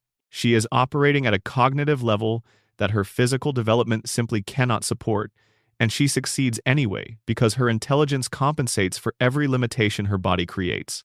The show has tested Maggie's intelligence directly on more than one occasion. The results vary by episode because the show is not always consistent, but the pattern they establish is clear. In the episodes that address her cognitive capacity most seriously, Maggie's measured intelligence registers as extraordinary, off the charts, beyond what standardized testing instruments are designed to measure. The show plays these moments for quick laughs and moves on without dwelling on the implication. But the implication is there, consistently, across many episodes. Maggie is not a normal baby. She never has been. The family does not notice because the family is always occupied with someone else's larger drama. Homer has his disasters. Bart has his pranks and schemes. Lisa has her crusades and her arguments and her saxophone. The Simpson household is a continuous wall of noise and activity and emotional intensity, and in the center of all of it, on the floor or in her carrier or in her high chair, Maggie sits in silence, watching, listening, processing everything that moves around her with an attention that nobody is paying to her.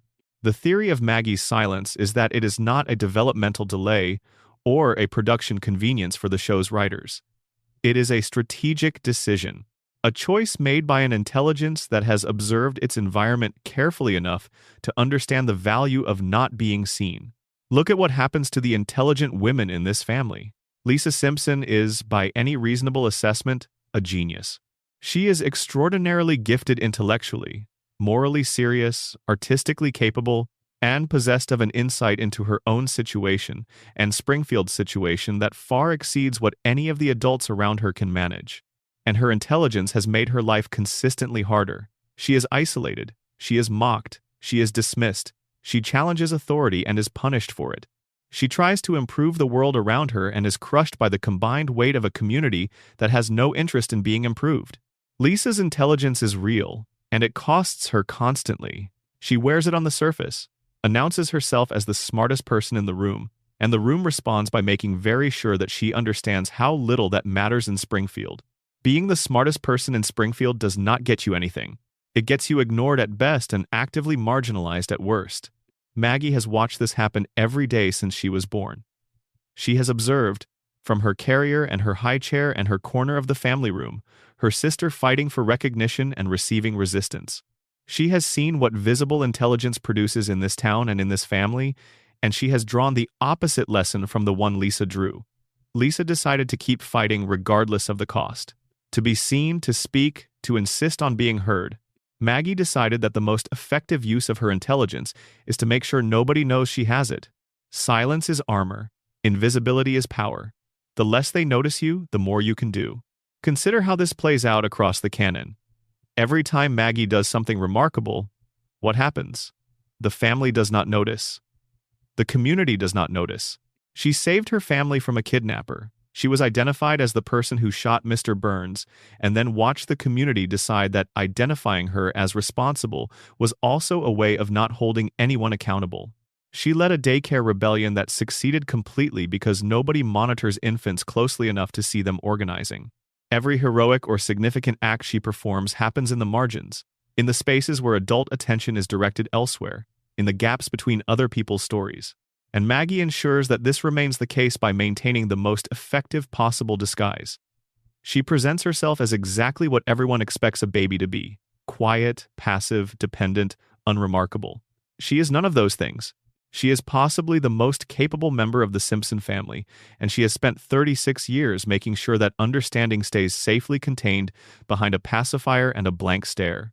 The radiation theory adds a particular dimension to Maggie's story.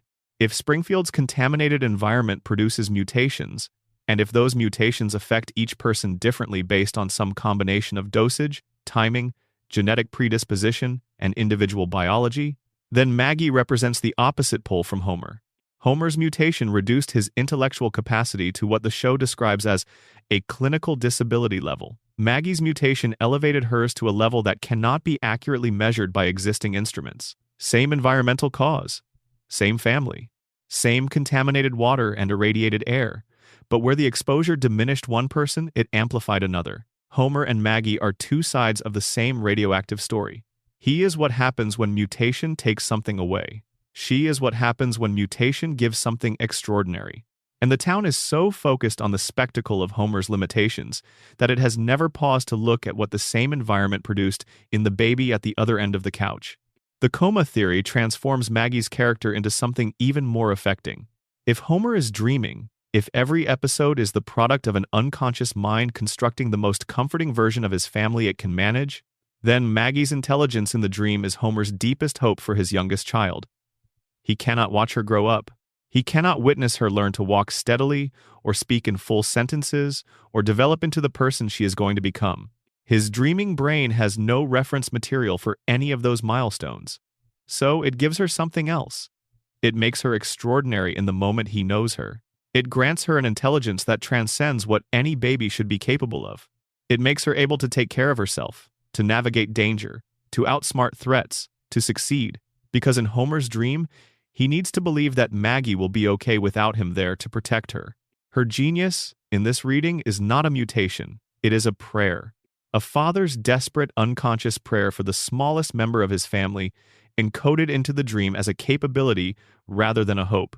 Because dreams do not hold uncertainty the way conscious minds do. In the dream, Maggie is not someone who might be okay. She is someone who definitely will be. Because Homer built her that way. But there is a darker reading available. One that sits outside both the radiation framework and the coma framework, and looks at Maggie purely within the logic of Springfield as a place. Maggie does not speak because speaking gets you nothing in this town.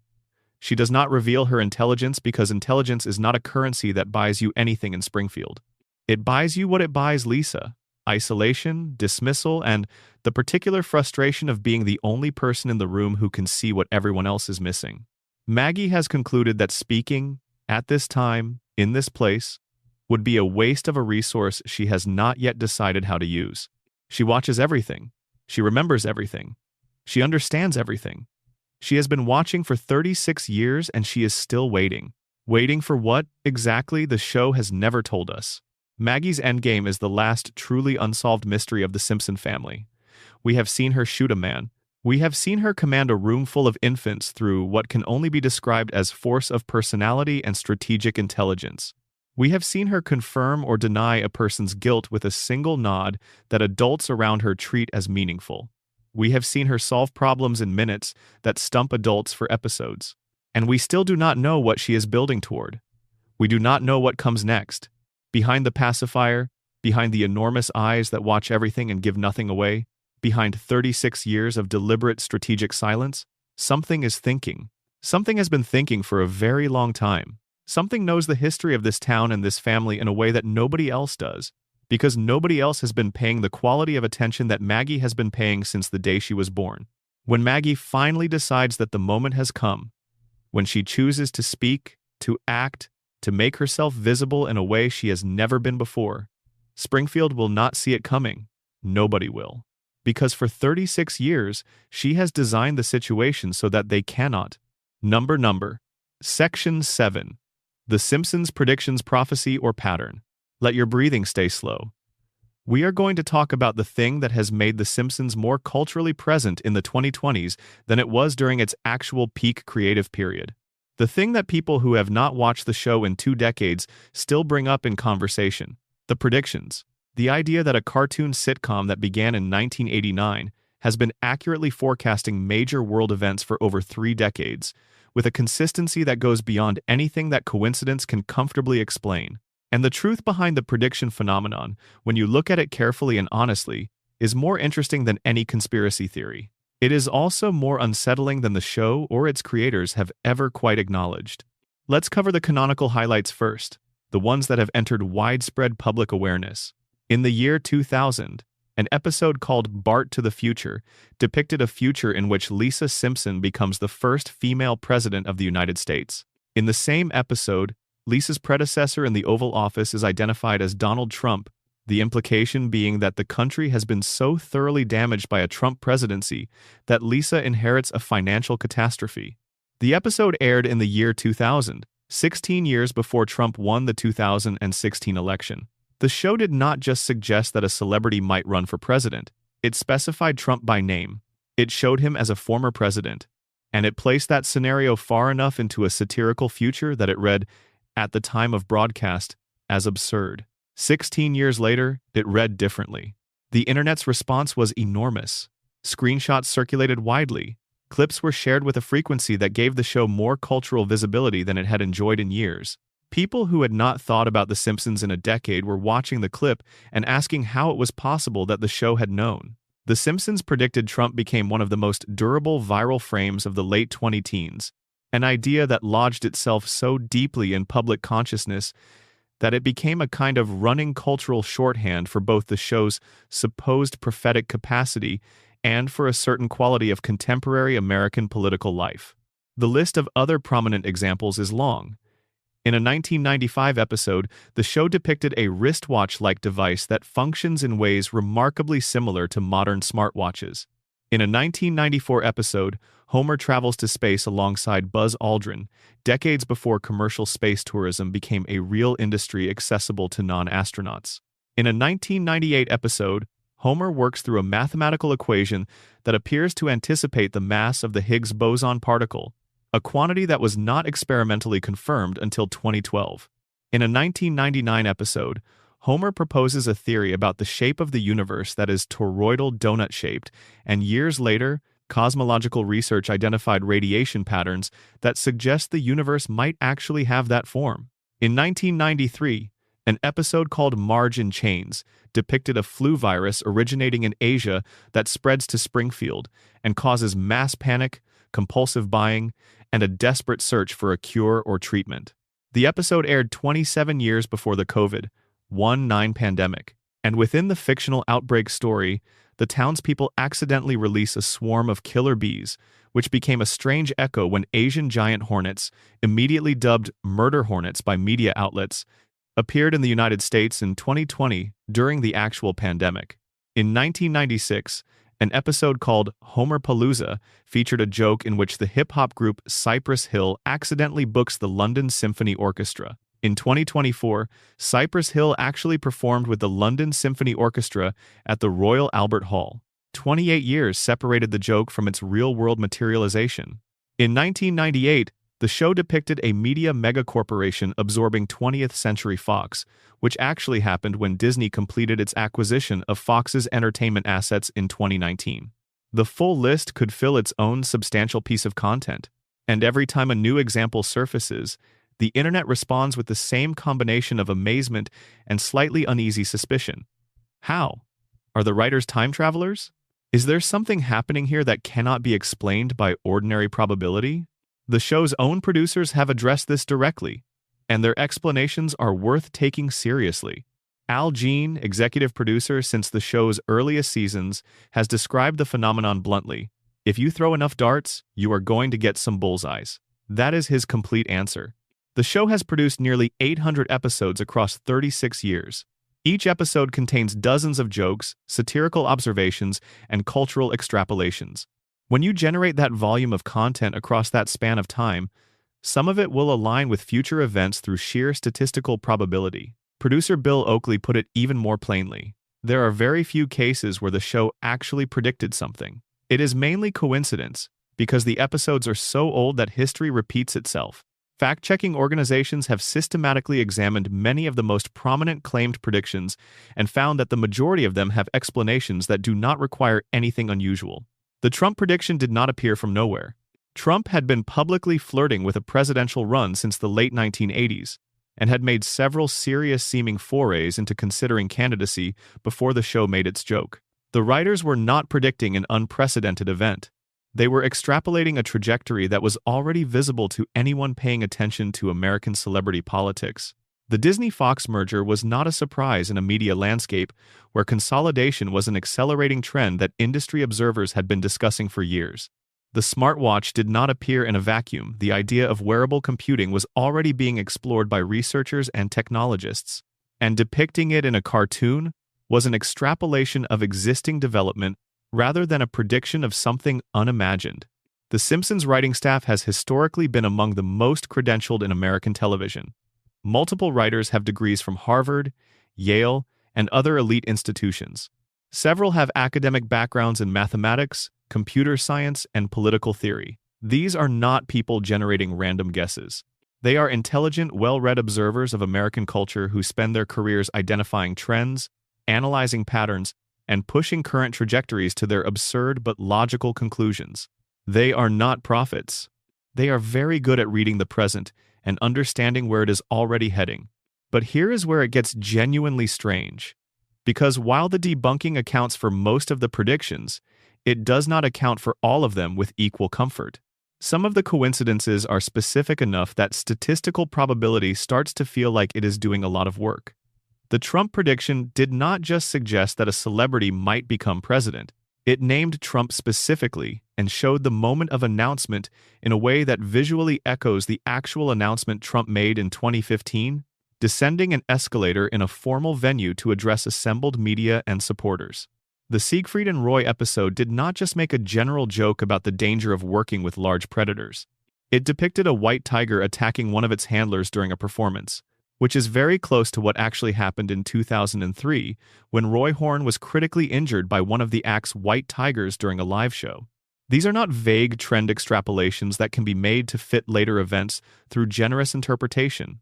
They are specific details that align with specific things that happened in ways that make even people who understand probability pause slightly. This is where the more interesting theory enters, the one that is more sophisticated than prophecy and more compelling than coincidence. The Simpsons does not predict the future. The Simpsons shapes it. Not through magic, not through any mechanism that requires unusual explanation, but through the specific kind of cultural influence that comes from being the most consistently present, most deeply embedded piece of American popular media for 3.5 decades. The show has been running since 1989. It has been watched by virtually everyone in the English-speaking world at some point, often repeatedly. Its jokes have become part of the American linguistic and cultural vocabulary in a way that very few pieces of media achieve.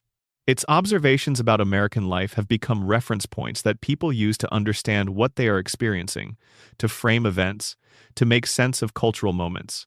When the show makes a joke about Trump becoming president, that joke does not just sit inertly in the archive. It enters the cultural bloodstream. Millions of people see it, share it, reference it, think about it when they see Trump on the news. The joke becomes a frame. It makes the idea of a Trump presidency feel not just possible but familiar, even inevitable. It makes it feel like something that was always going to happen because the show already told you it would. When Trump eventually announced his candidacy and then won the election, the cultural response was shaped by the fact that millions of people had already seen this scenario depicted in a satirical cartoon. The show did not predict the event. The show primed the cultural imagination for it. It made the outcome feel, when it arrived, not like a shock but like a recognition. We have been here before. The Simpsons already did this.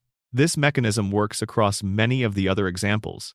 The Disney-Fox merger did not feel shocking, partly because the show had already depicted media consolidation at that scale as an obvious satirical target. The murder hornets did not feel entirely unprecedented because some part of the collective American mind had already processed the idea of an Asian insect species causing mass panic during an epidemic. The show's satire does not forecast the future, it normalizes it.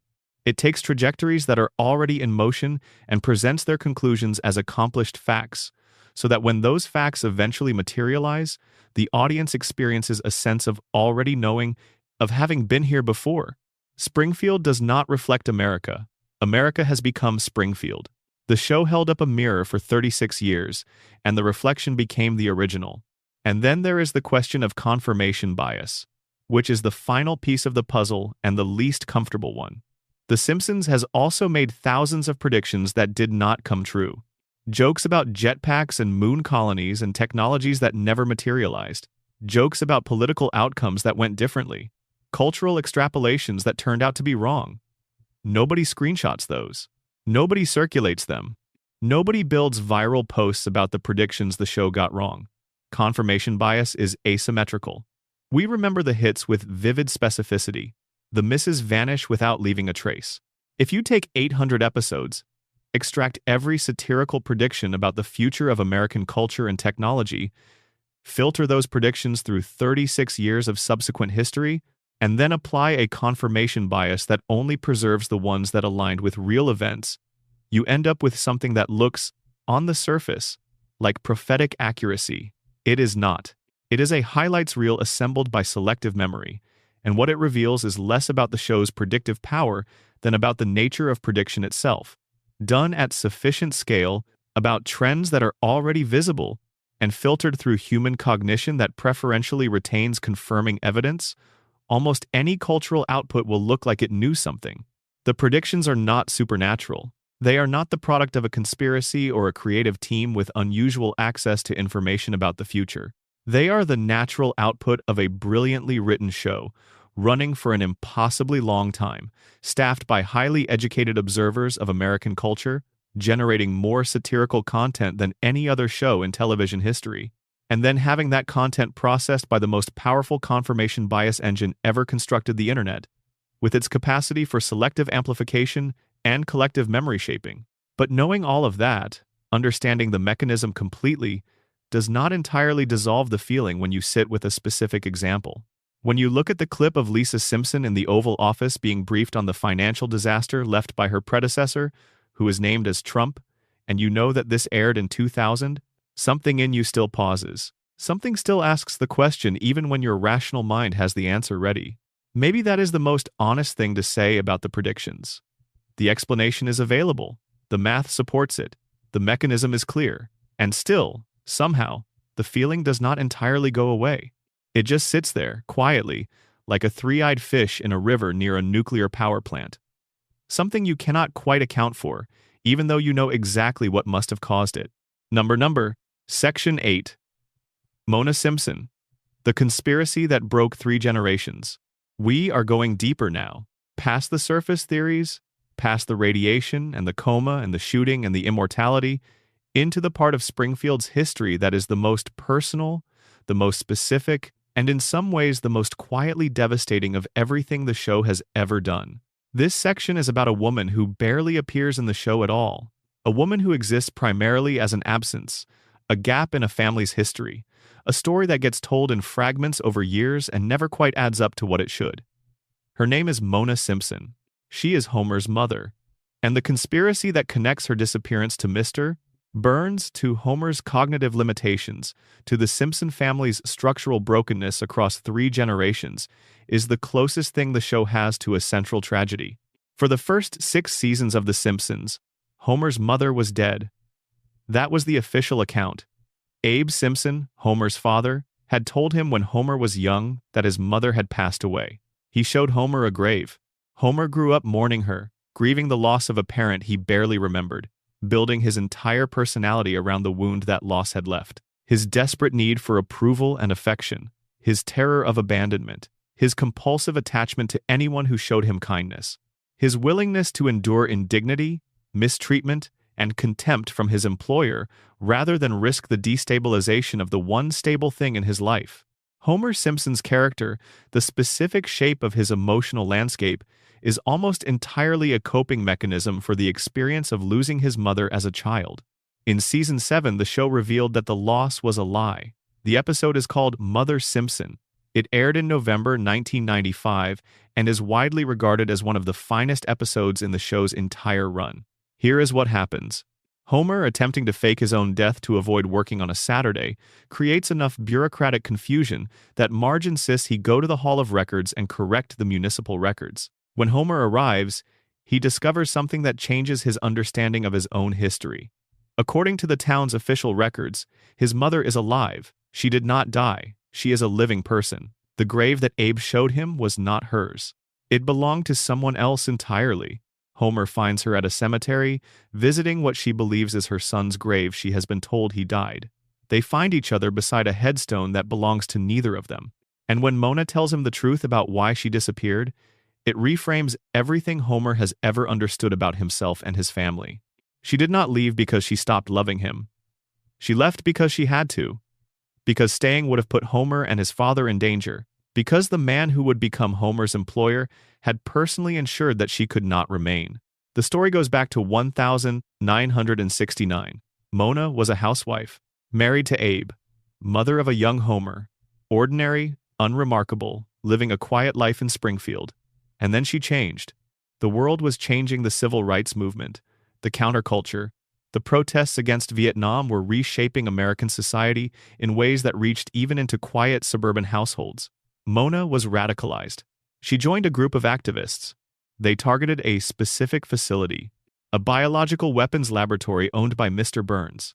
Burns did not just own the nuclear power plant we have been discussing throughout this entire script. He owned a germ warfare facility, a laboratory designed to produce biological weapons, operating in Springfield, in the same town where Homer was growing up, where Mona was raising her child, where families were living their ordinary lives with no awareness that the richest man in their community was manufacturing weaponized pathogens down the road from where their children played. Mona's group broke into the laboratory. They deployed an antibiotic compound designed to destroy the biological agents stored inside. They succeeded. The weapons were eliminated. But Mona made one mistake in the chaos of the escape. She stopped to help someone who had fallen. The person she stopped to help was Mr. Burns himself. She paused to assist a man whose weapons she had just destroyed, and in the moment she stopped, Burns saw her face. He identified her. He reported her to the FBI. And from that moment forward, Mona Simpson was a fugitive from federal law enforcement. She could not go home. She could not contact Abe or explain what had happened. She could not pick up her son or tell him she loved him or give him any of the things that a child needs from the parent who is leaving. She kissed Homer goodbye in the dark while he slept and disappeared. And Homer woke up to a world where his mother was gone, and his father told him she was dead. And Homer spent the next 3 decades of his life believing he was the kind of child that a mother would rather become a fugitive than raise. Burns pursued her, not just reported her to the FBI and moved on. He maintained an active personal interest in ensuring that Mona could never return to her family. When she comes back to Springfield in Season 7, Burns recognizes her almost immediately. He spots her through a cab window and contacts the authorities. The FBI arrives at the Simpson house. Mona has to run again. Homer has to say goodbye to his mother for a second time, knowing now who she is and why she left and who is responsible. And then Homer goes to work the next morning. For Burns, Homer works for the man who destroyed his family. He earns his paycheck from the person whose actions denied him his mother for the entirety of his childhood, adolescence, and much of his adult life. Homer knows this after Season 7. The connection is available to him, and he cannot make it. Not because he does not want to, but because his brain, the brain that was exposed to radiation for decades, the brain that has a crayon pressed against its frontal lobe, the brain that lost 5% of its function in a coma and laughed without knowing why that brain is not capable of processing the architecture of what was done to him. He cannot connect the dots. He cannot see the shape of his own suffering from inside it. This is the conspiracy at the heart of the Simpson family's history. Burns did not just ruin Mona's life. He engineered Homer's. By driving Mona away when Homer was a small child, he ensured that Homer would grow up without the primary attachment that shapes a person's emotional architecture. Homer grew up emotionally damaged in specific and predictable ways, desperate for approval, incapable of tolerating rejection, terrified of abandonment, conditioned to accept mistreatment from authority figures, because the alternative confrontation, self-assertion, the risk of losing the relationship was more frightening than the mistreatment itself. These are the psychological fingerprints of early maternal loss, and they make Homer the ideal employee for a man like Burns. Not an employee who challenges him, not an employee who files safety complaints or organizes coworkers or asks questions about why the waste disposal procedures are what they are. An employee who shows up every day, grateful for the paycheck, incapable of sustained resistance, so frightened of losing his job and the stability it represents that he will endure essentially anything rather than risk it. Burns broke Homer as a child and then employed the broken version for the rest of his life. The show confirms this dynamic with a detail from a later season. It is revealed that Burns and Grandpa Simpson made a private deal at some point in the past. Burns had committed a crime. Abe discovered it. In exchange for Abe's silence, Burns guaranteed that Homer would always have a job at the plant, no matter what, no matter how many mistakes he made, no matter how many safety violations he caused, no matter how many times his behavior should have resulted in termination. 742 documented errors on the job record, and Homer was never permanently let go, because there was a private arrangement protecting him. His employment security was not a joke or a cartoon convenience. It was a contractual obligation between his grandfather and his mother's persecutor, negotiated in silence, maintained in secret, and never explained to Homer, because explaining it would require explaining everything else. 3 generations of Simpsons broken by one man's grudge. Abe, who made a deal with the person who destroyed his family to protect the son that person's actions had damaged. Homer, who grew up believing he was unloved, became cognitively impaired through a combination of environmental contamination and the physical presence of a foreign object in his skull, and spent his adult life in the employment of the man who orchestrated all of it. And Mona, who fought against something genuinely terrible and paid for it with her family, her freedom, and eventually her life. Mona dies in a later season. The scene is quiet and direct. Homer sits beside her. He holds her hand. He watches her go. No joke softens it. No cutaway gag diffuses the weight. No reset arrives to restore what was lost. Just a man and his mother, and the full, unobstructed accounting of what those 27 stolen years actually cost. The Simpsons is a comedy. It has never stopped being a comedy, even in its darkest moments. But underneath the surface of the comedy, underneath the gags and the satirical observations and the character comedy and the celebrity cameos, there is a story about a family that was systematically dismantled by institutional power. About the way that power, when it is concentrated in the hands of someone willing to use it without limit, does not just harm the people it targets directly. It radiates outward. It damages children who never knew why they felt the way they felt. It shapes personalities and cognitive capacities and emotional architectures in ways that persist for generations, that become so thoroughly incorporated into who a person is that they cannot see the external origin of their own internal experience. Homer didn't choose to be the way he is. Homer was made that way. And the person who made him works in the big building at the edge of town, the one with the cracked cooling towers and the luminous rats in the basement, sustained by weekly radiation treatments and an old man's determination to never be held accountable. Burns won. He always wins. Because in Springfield, the man with the money makes the rules. And the rules say that Homer Simpson will show up to work at Sector 7G every morning until he dies, because his grandfather made a deal in the dark with the man who took everything from his family, and the deal holds, and the lights stay on, and nobody asks why. Number, Section 9. Where is Springfield, the town that cannot be found? You might be very close to sleep by now. That is the right place to be. We are going to visit the quietest mystery in Springfield's long history. Not a shooting or a conspiracy or a theory about radiation. Something simpler and somehow stranger. A question of geography. A question that has no definitive answer despite being the most basic question you can ask about a place. Where is Springfield? Not which state, exactly though that question is part of it. Where, in any meaningful cartographic sense, does Springfield exist? How do you find it? If you drove toward it, which direction would you go? If you looked it up on a map, what would you see? The answer, across 36 seasons and nearly 800 episodes, is that you would not find it. Springfield does not appear on any map because Springfield is not in any one place. It is in all of them simultaneously, a geographic impossibility sustained by the same mechanism that sustains all of Springfield's other impossibilities. The show has been deliberately and systematically contradicting itself about Springfield's location for its entire run. Not accidentally, not through careless continuity errors, but with what appears to be deliberate intent to make the answer permanently unavailable. Every time a clue surfaces that seems to narrow down the possibilities, another clue appears in a different episode that rules out the conclusion the first one suggested. In one episode, Springfield is clearly in the northern United States. In another, it is just as clearly in the South. The town has ocean access in some episodes and sits in landlocked heartland territory in others. It borders states that do not share actual borders. It experiences weather patterns that belong to multiple different climate zones in the same season. The geographic features visible in and around Springfield at various points in the show's run include mountains, ocean coastline, desert terrain, farmland, dense forest, active volcanoes, and Arctic conditions. No actual American town has access to all of those features within any reasonable driving distance. Springfield is an impossibility on a map, the same way its residents are impossible in a biology textbook.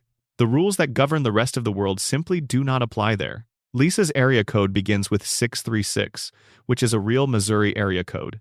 The state abbreviation shown in various episodes includes NT, which is not a real state abbreviation for any American state. When Homer once called the state capital, the voice on the other end identified the state as one beginning with a vowel, which narrows the field without resolving it. The show plants these small specifics the way it plants every other piece of evidence, with enough precision to feel like a clue and enough vagueness to prevent a conclusion.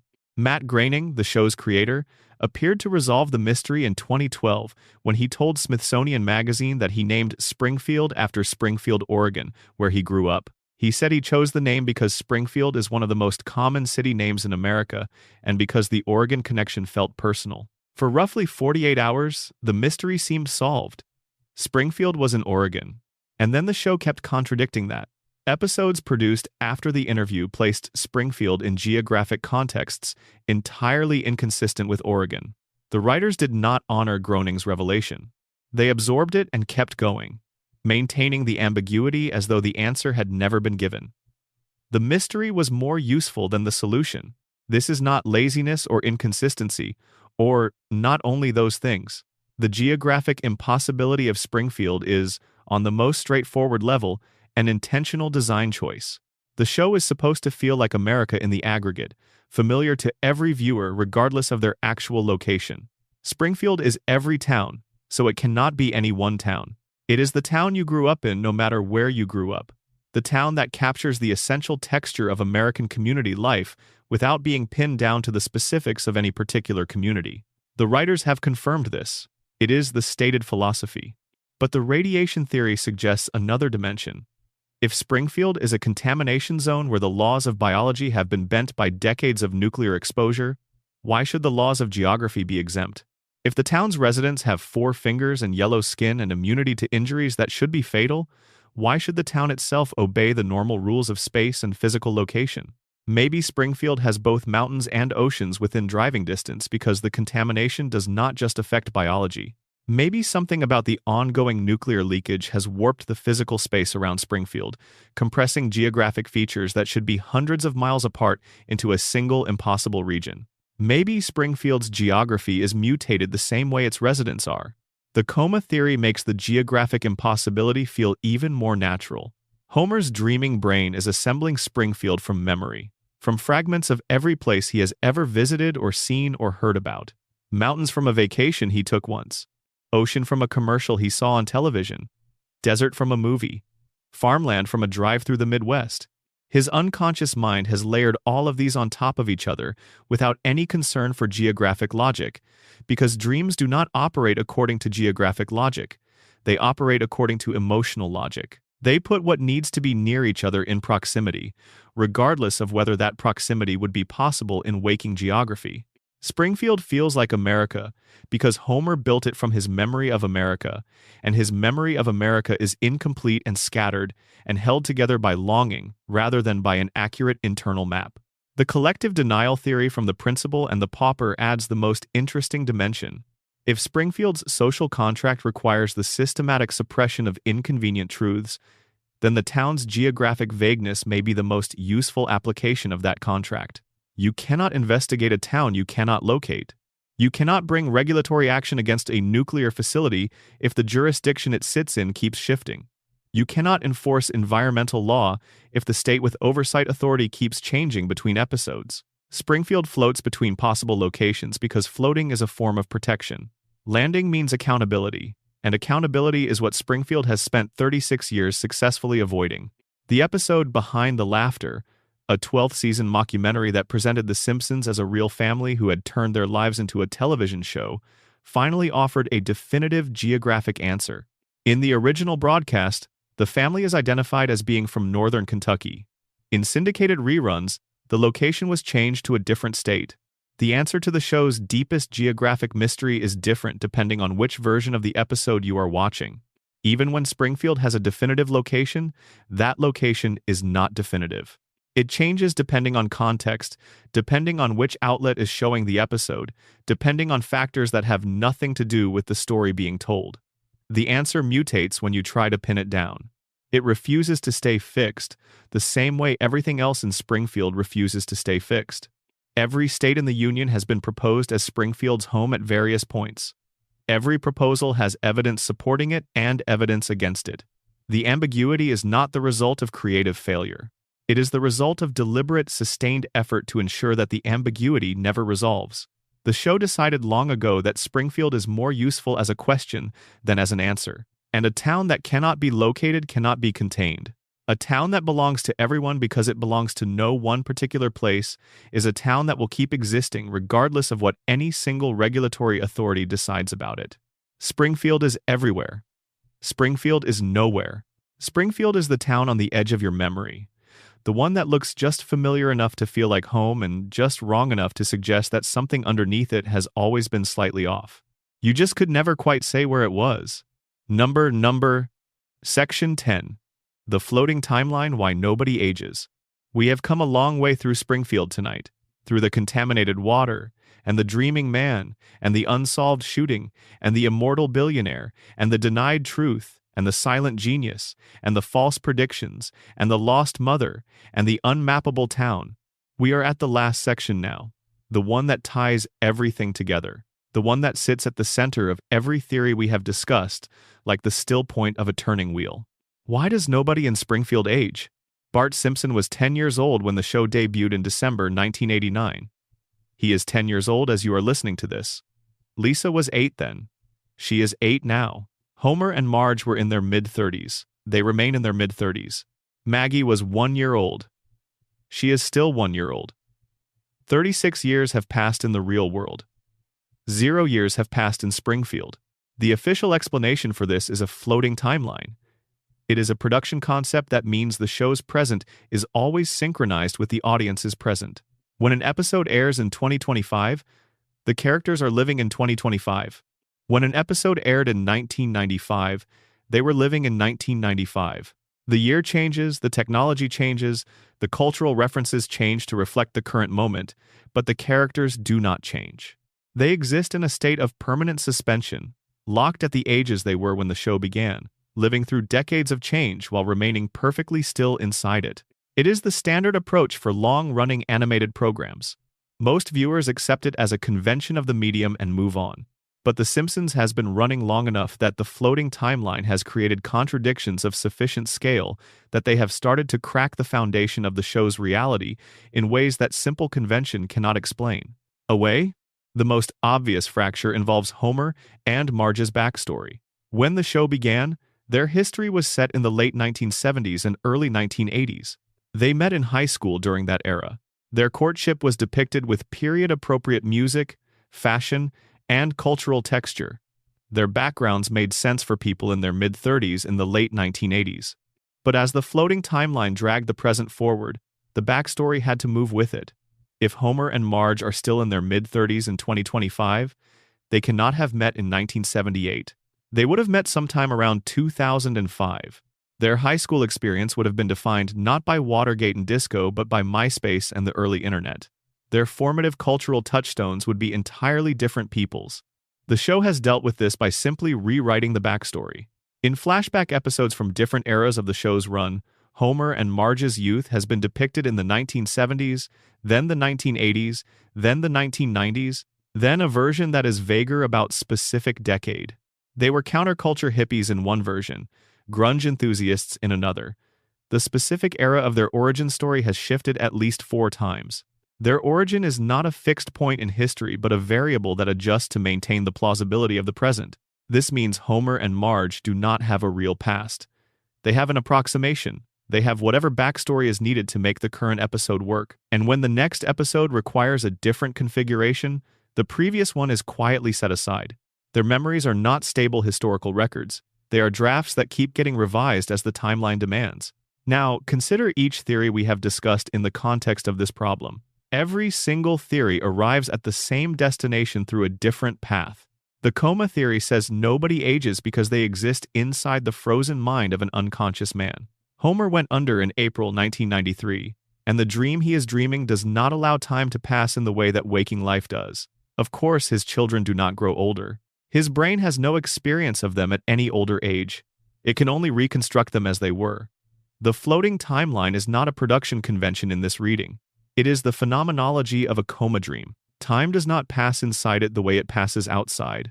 The radiation theory says nobody ages because their biology has been mutated at the cellular level in ways that interfere with the normal mechanisms of biological aging. The contamination that altered their physiology in every other way has also, somehow, suspended the aging process. The town is full of people who are physically fixed at the age they were when the exposure reached a critical threshold. The principal and the pauper theory says nobody ages because the town collectively agrees not to acknowledge the passage of time. If Springfield can vote to maintain a false identity and make it illegal to speak the truth about a person's real name, it can certainly vote to maintain the fiction that its residents have not aged. The social contract of collective denial extends to time itself. Springfield has agreed that its residents are the ages they are, and that agreement is enforced through the same mechanisms that enforce every other Springfield fiction. The Burns immortality theory establishes that at least one person in Springfield has successfully prevented time from doing to his body what it would naturally do through the deliberate application of medical technology and extraordinary wealth.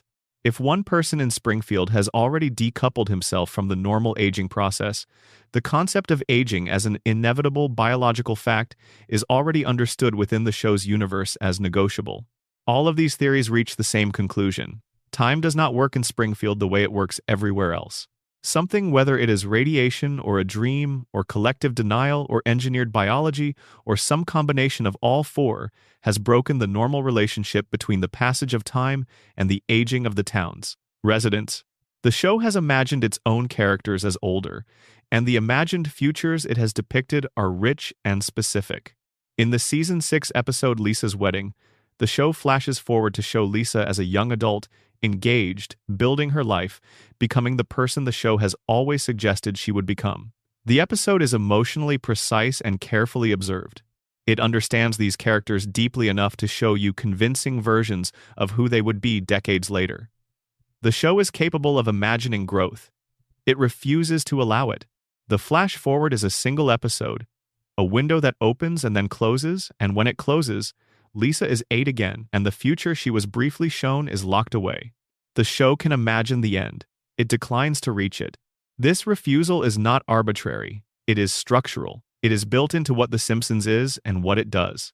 The Simpsons is the American family in a way that no other fictional household has been for this long. They have been the American family for longer than most of their current viewers have been alive.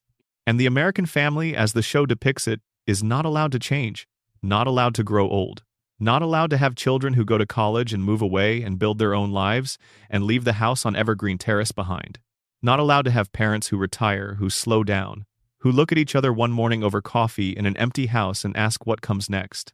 Because the moment those things happen, the moment Bart turns 11 and Lisa turns 9 and Maggie says her second word and Homer sits in a quiet house after everyone has gone their separate ways, the show is not a comedy anymore.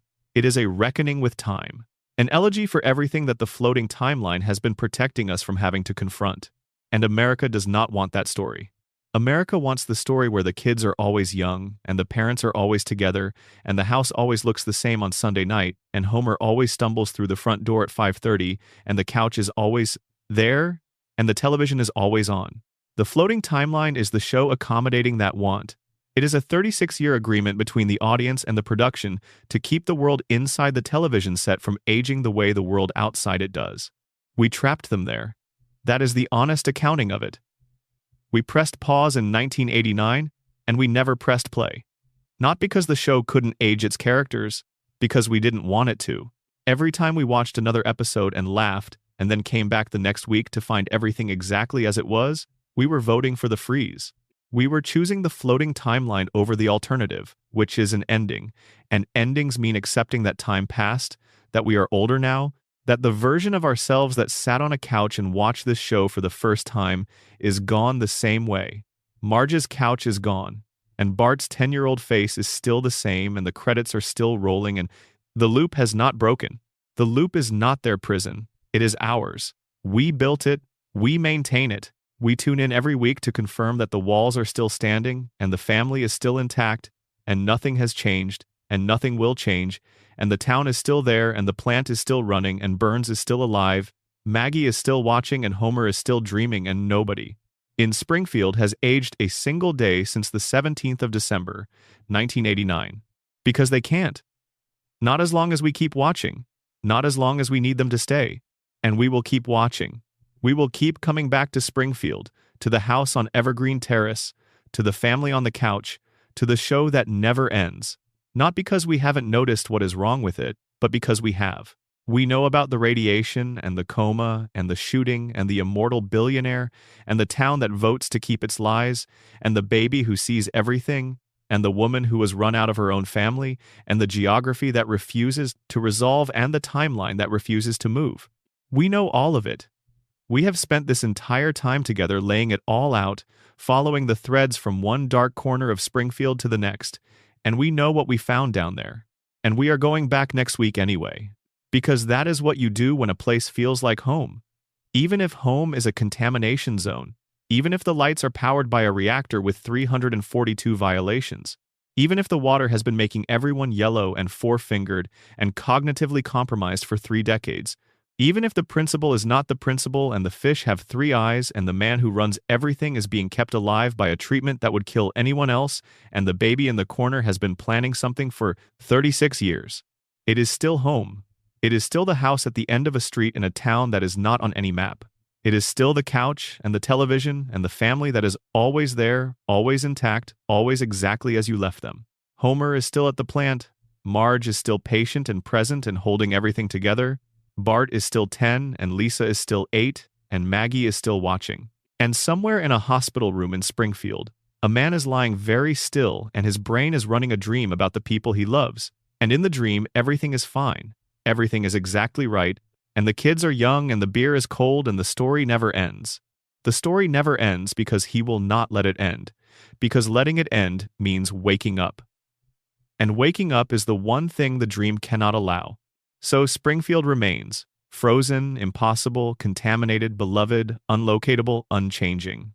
The light from those cracked cooling towers bleeding into the night sky, above a town that does not appear on any map and will not be found by anyone who goes looking for it.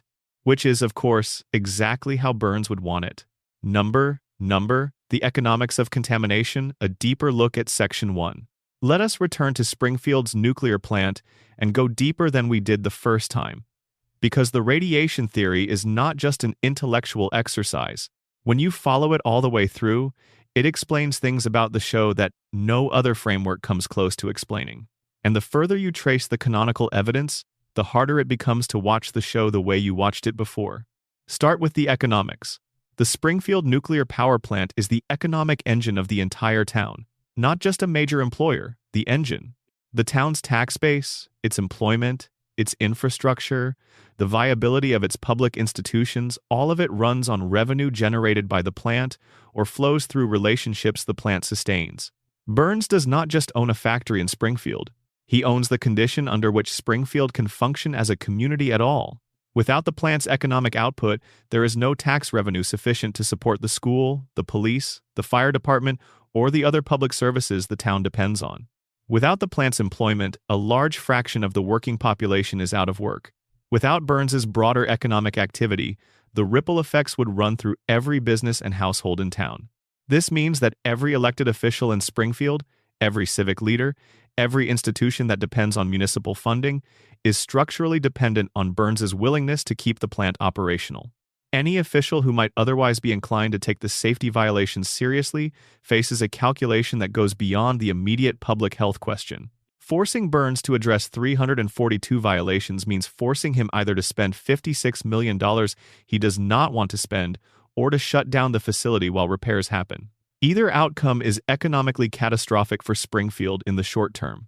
Burns understands this. The economic dependency is not an accident of historical circumstance. It is an engineered arrangement.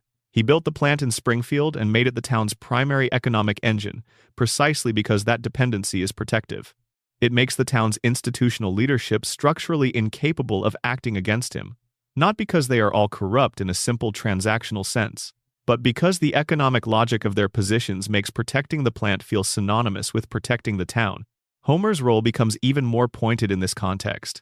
A competent safety inspector would generate reports that require institutional response.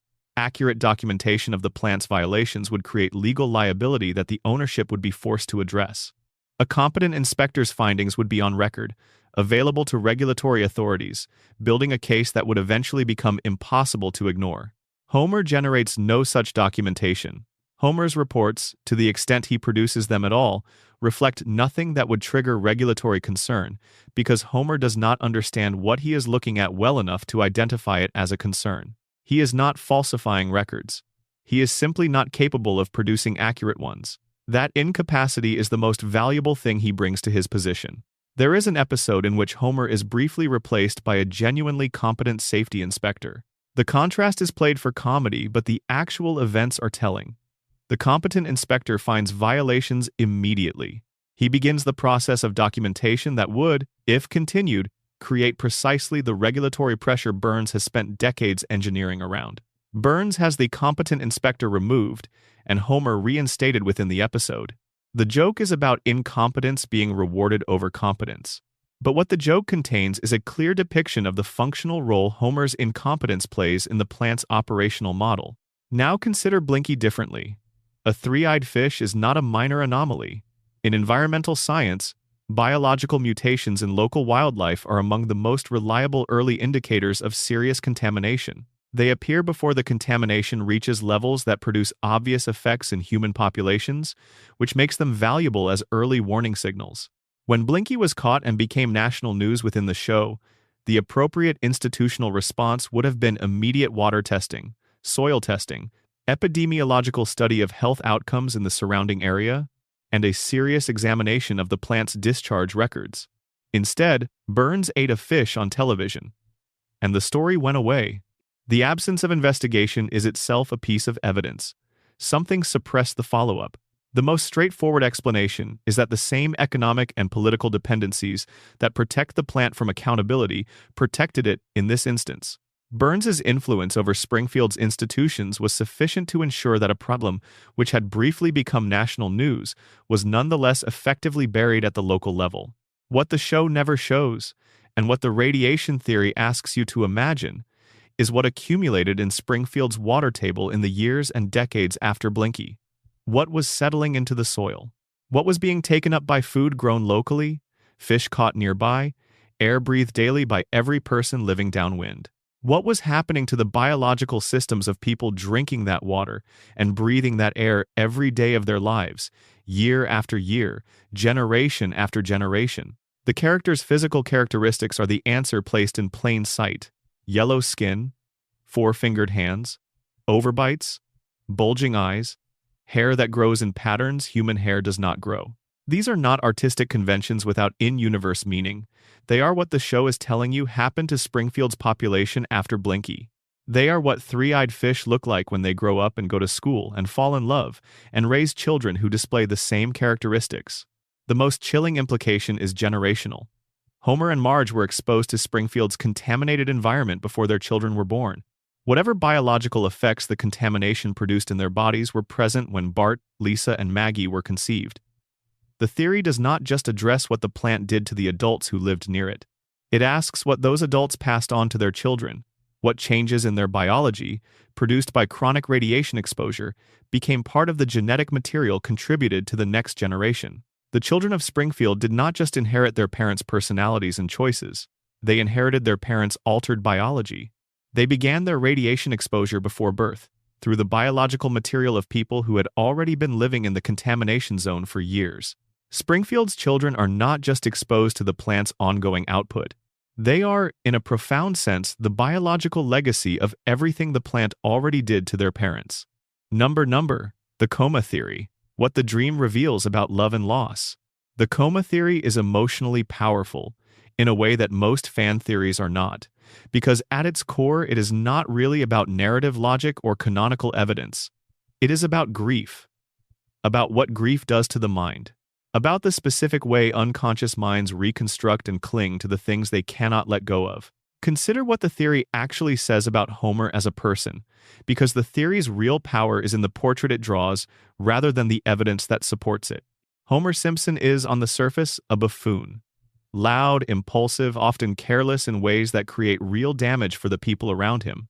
Selfish in ways the show has never pretended otherwise. The comedy of the show has always relied on these qualities being genuine. But if the coma theory is correct, every one of those qualities exists in the dream, because Homer is dreaming himself honestly. He is not constructing an idealized self. He is reconstructing the actual self with every flaw intact, because the actual self is the one that belongs to the family, and the family is the thing he cannot release. The dream does not give Homer a better life. It does not give him a promotion or a car that works, or a boss who respects him, or a body that does not ache. It gives him the same job, the same house, the same crumbling circumstances, the same cycle of failures and recoveries that define his actual life. The dream gives him exactly what he had, because what he had, that specific, particular, imperfect, irreplaceable life, is the container for his family. And his family is the only part that matters. Think about what it means that Homer chose this. Not a heroic version of himself. Not a successful version. The real version, down to the donut habit and the strangling reflex and the periodic catastrophic failures of judgment. He chose to dream the authentic man because the authentic man is the one Marge married and the one his children know, and the one whose life contained everything worth preserving. This is what makes the coma theory more emotionally precise than the official reading. The official reading says Homer woke up and went home, and everything is fine, and has always been fine. The coma reading says Homer went under and has been fighting ever since to hold on to the one thing he cannot bear to lose. And the fighting looks like an absurdist comedy show because that is what the dream is, an absurdist comedy full of impossible events and forgotten consequences, and a man who keeps surviving everything, because in the dream he has to survive. In the dream he is not allowed to die, because dying in the dream would mean stopping, and stopping would mean waking up. And waking up would mean finding out what the world outside the hospital room looks like now. He does not want to know. He is not ready to know. So the dream keeps going. Springfield keeps running. Marge stays patient. The kids stay young. And Homer keeps finding his way home by the end of every episode because the dream will not let him lose his way. Because getting lost is too close to waking up. And waking up is the one thing the dreaming mind cannot allow. Every celebrity guest appearance, every famous face that visits Springfield across hundreds of later episodes is a signal Homer's brain received from the world outside the hospital room. His brain is lying in a bed, not entirely sealed off from external input. Sounds come through, the television in the corner of the room, conversations between nurses, music from somewhere down the hall, the voices of visitors talking to each other around him. The dreaming brain takes this ambient input and processes it associatively. It hears a name and builds a character. It catches a voice and places a face with it from wherever in memory that voice is stored. Every celebrity who visits Springfield is a voice Homer heard through the fog, translated into a dream figure by a brain still desperately trying to populate the simulation. Springfield gets stranger as the show continues because the brain generating it is working with fewer resources. The early post-coma seasons are the clearest, most emotionally coherent expressions of the dream, because the brain producing them still had most of its function intact. As seasons progress, the hardware deteriorates. Reality becomes more negotiable inside the dream. Plots become more outlandish. Consequences become less sticky. The emotional precision that defined the early seasons becomes harder to sustain, not because the writers ran out of good ideas, but because a brain in decline produces a declining simulation. The tonal shift that every long-term Simpsons viewer has felt, that ambient sense that the show changed at some point and became something different, is the coma theory's most elegant explanation of a real phenomenon. The show did not change its creative direction. Homer's brain got worse. What the audience reads as a quality decline is what it feels like to watch a dreaming mind become less capable of the precision and coherence it was once capable of. And at the very center of it, Homer wants his family. That is the complete story. Not Springfield, not the adventures, not the guest stars or the cultural commentary or the satirical observations about American life. Just Marge, still there. Just Bart, still 10 and still mischievous and still his. Just Lisa, still playing her saxophone and still trying to improve the world and still looking at him with that expression that is equal parts exasperation and love. Just Maggie, still small enough to hold, still looking at him when he comes home as though his arrival is the most important event of the day. The dream gives him all of it, exactly as it was. Because a man who has lost consciousness in a hospital room and does not know whether he will ever regain it does not dream of improvement. He dreams of preservation. He dreams of keeping everything exactly as it was on the last morning he saw it, so that if he ever does wake up, he will be able to say, "Yes, this is what I was protecting. This is what the dream was for. This is what it means to have been here." Number, the shooting, the suspect the show didn't want you to consider. Let us spend more time with the suspects, because the Who Shot Mr. Burns mystery has more viable alternatives than most people realize. And examining each one carefully reveals something about the show's approach to the mystery that goes beyond the narrative surface. The Smithers case is the most structurally compelling. He had motive. Burns had fired him after years of service, treating him with contempt at the exact moment Smithers had tried to act on something like moral principle. He had means better knowledge of Burns's habits, routines, and personal security than anyone else alive. He knew Burns carried a gun. He knew Burns's schedule for the night. He knew the parking lot where the shooting occurred. The alternate ending that the production team actually produced, the one dismissed in the clip show by Troy McClure's winking OJ reference, was Smithers as the shooter. They did not produce this as a joke. They produced it as a real alternate reality, a valid resolution that the show could have committed to. It fit the evidence. It fit the character. The fact that it was made at all is a significant acknowledgement that Smithers is a credible answer that the canonical resolution required active work to eliminate. Smithers' confession behavior is also worth examining more carefully. He confesses almost immediately, before the investigation has really developed momentum. The confession is detailed and sincere-seeming. It then falls apart on technical grounds. Wrong victim, wrong location, wrong timeline. He was somewhere else doing something else. But what if the confession was deliberate rather than mistaken? A person who genuinely committed the crime and is experiencing guilt produces a complete and accurate confession. A person trying to insert noise into an investigation might produce a confident, detailed, inaccurate one. Smithers confesses with enough specificity to be taken seriously. The confession collapses under examination. Smithers is eliminated as a suspect. And now he is someone whose responsibility has been definitively ruled out, which is a better position than simply being someone who has not been investigated. If Smithers did shoot Burns, an immediate false confession that would not hold up might be the single most effective thing he could do to protect himself. He would appear to have taken responsibility, have that responsibility forensically disproven, and walk away from the investigation in a position that makes re-examination extremely difficult. You cannot easily go back to someone whose alibi has already been established and whose confession has already been refuted. The Marge theory operates from a different starting point. It begins with observation rather than opportunity analysis. Marge Bouvier Simpson has spent her adult life absorbing damage without responding to it in kind. Her management strategy for most things that harm her family is patience, and then more patience, and then quiet, persistent effort to address the problem through whatever legitimate channel is available. She does not escalate. She does not reach for dramatic solutions. She works within the system, or she endures what cannot be changed. But there are limits. Specific episodes show the limits.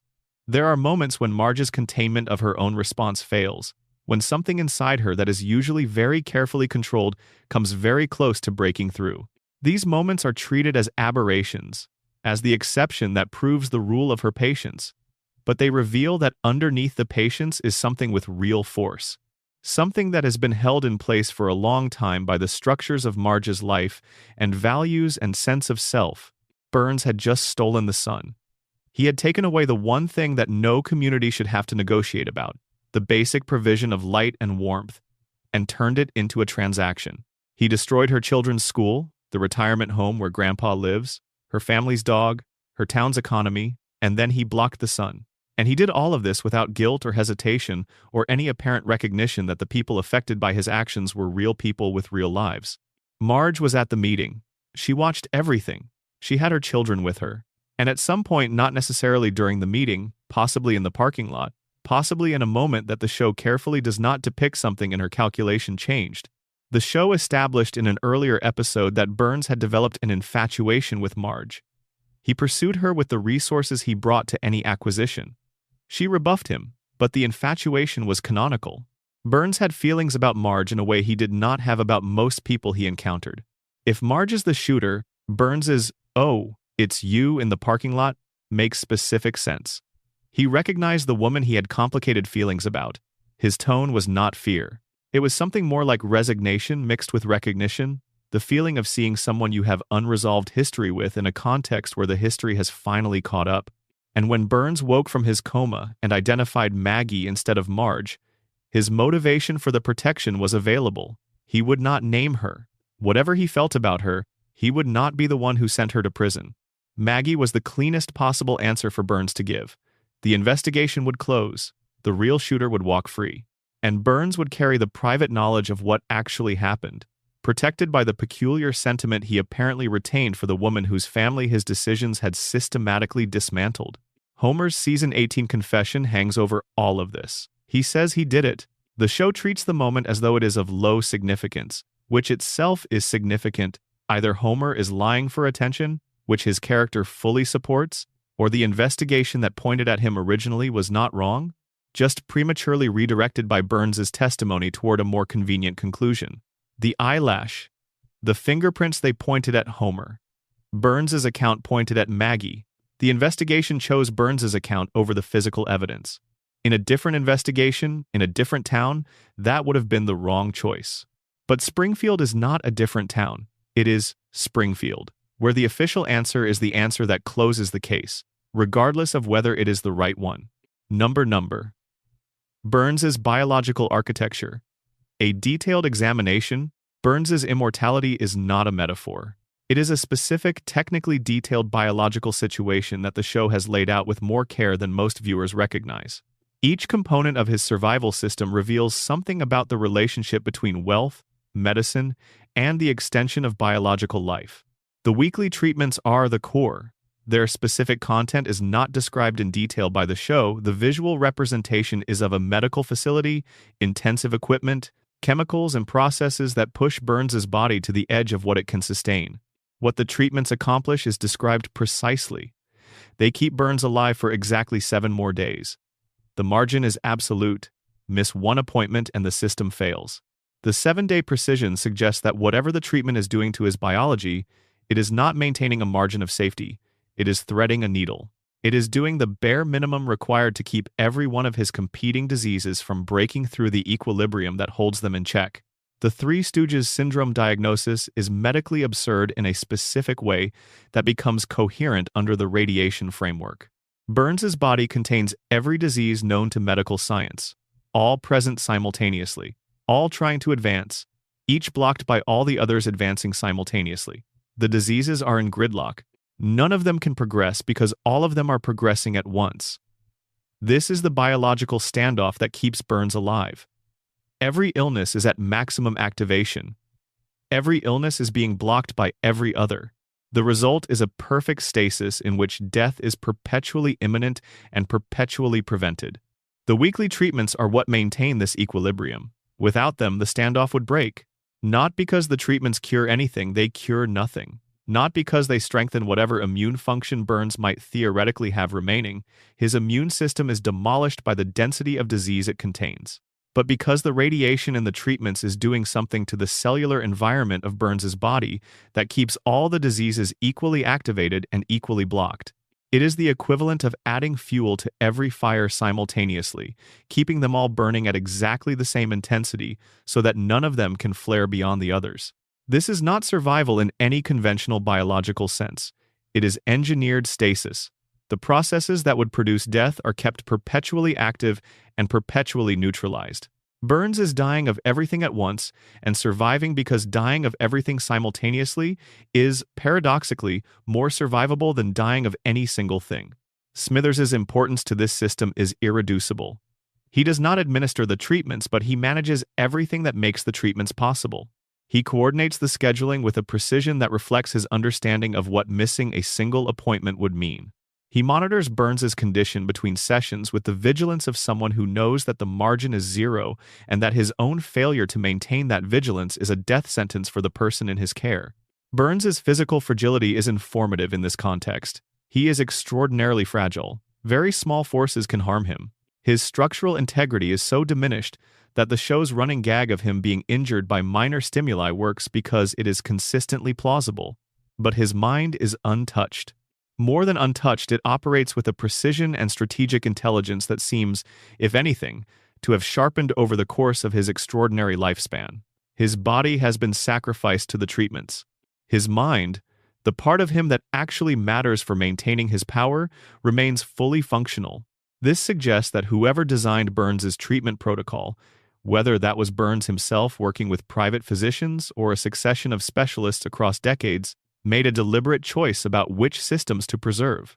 A Burns with a healthy body and diminished cognitive capacity would be far less dangerous than the Burns who actually exists.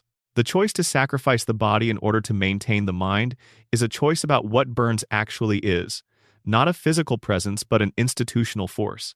The body is an inconvenient housing. The mind is the thing. The question of family history the show gestures toward without answering is the most disturbing implication of the immortality theory.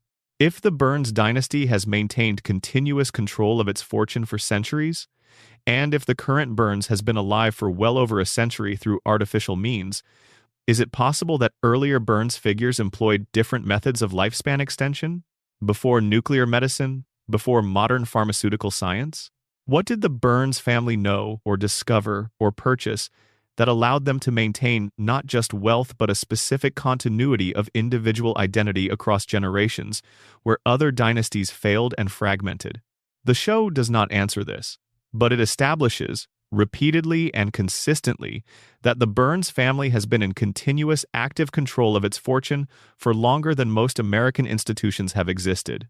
That kind of continuity does not happen through normal succession. It happens through systems designed to persist beyond the lifespan of any individual, or through individuals who persist beyond the normal human lifespan, or through some combination of both. Burns is what happens when money is applied to the problem of mortality with sufficient determination and sufficient resources. He is the answer to the question of what an incredibly wealthy person with unlimited access to private medical research can do about the fact that they are going to die. He has not solved the problem. He is still working with an elaborate workaround rather than a solution.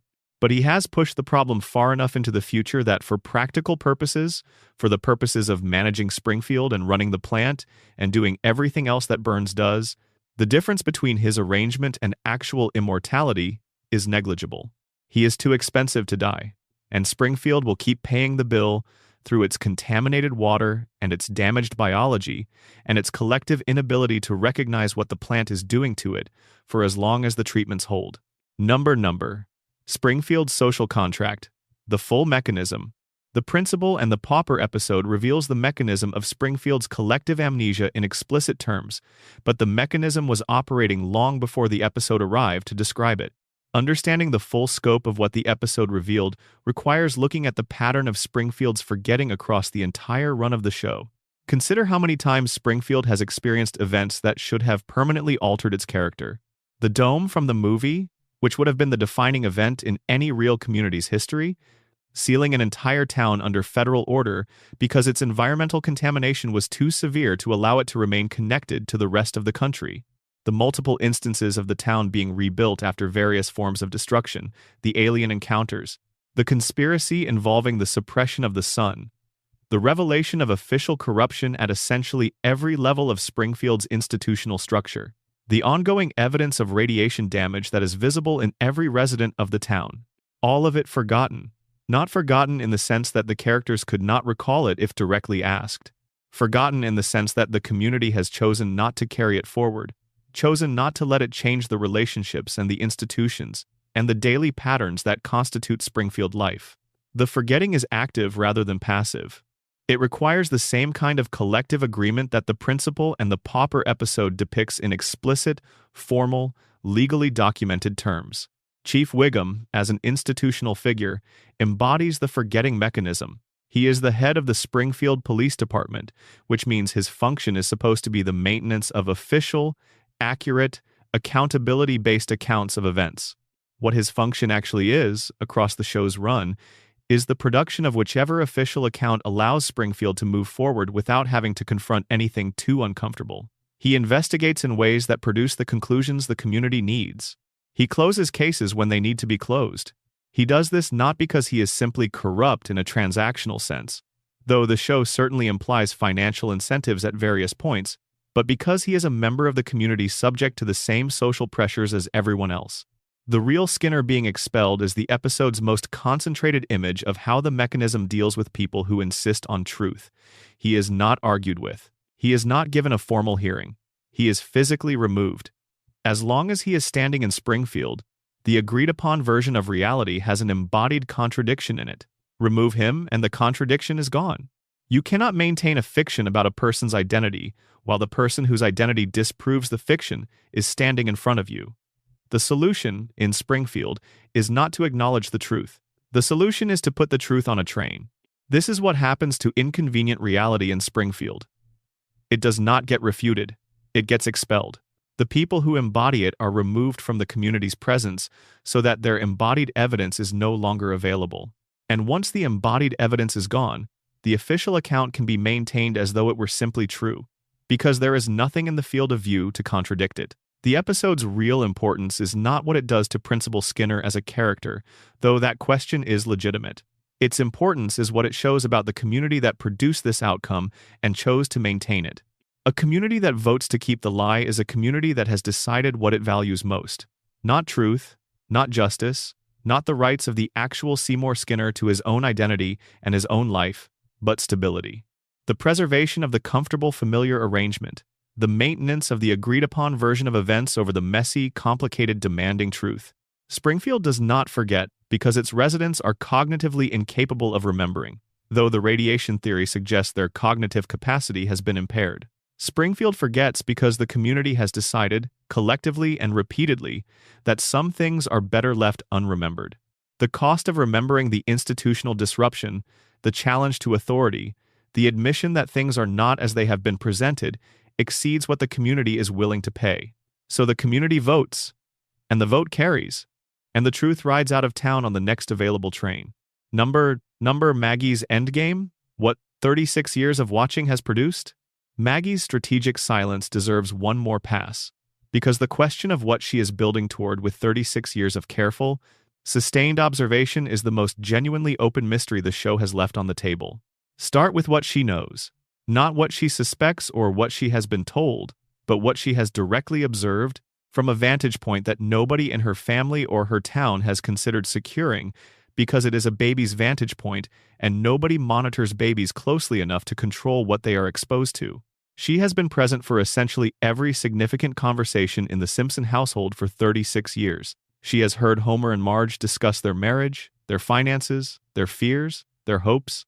She has heard Bart plan every scheme, watched every consequence, observed every lesson that Bart absorbed and every lesson he did not. She has watched Lisa fight for recognition and be dismissed, fight again, be dismissed again, maintain the fight at personal cost across decade after decade of evidence that the fight was not producing the outcomes Lisa hoped for. She has heard Homer talk about work. She has been present when Burns appeared at the family's door or when his name came up in the household's conversations. She has been present at public Springfield events of every kind, brought along because you bring babies along to things. She was in the room when Springfield voted about the Skinner situation. She has been present for the town's many collective crises and collective decisions. She has observed the mechanisms of Springfield's denial and forgetting from the inside as a witness who was never considered significant enough to exclude.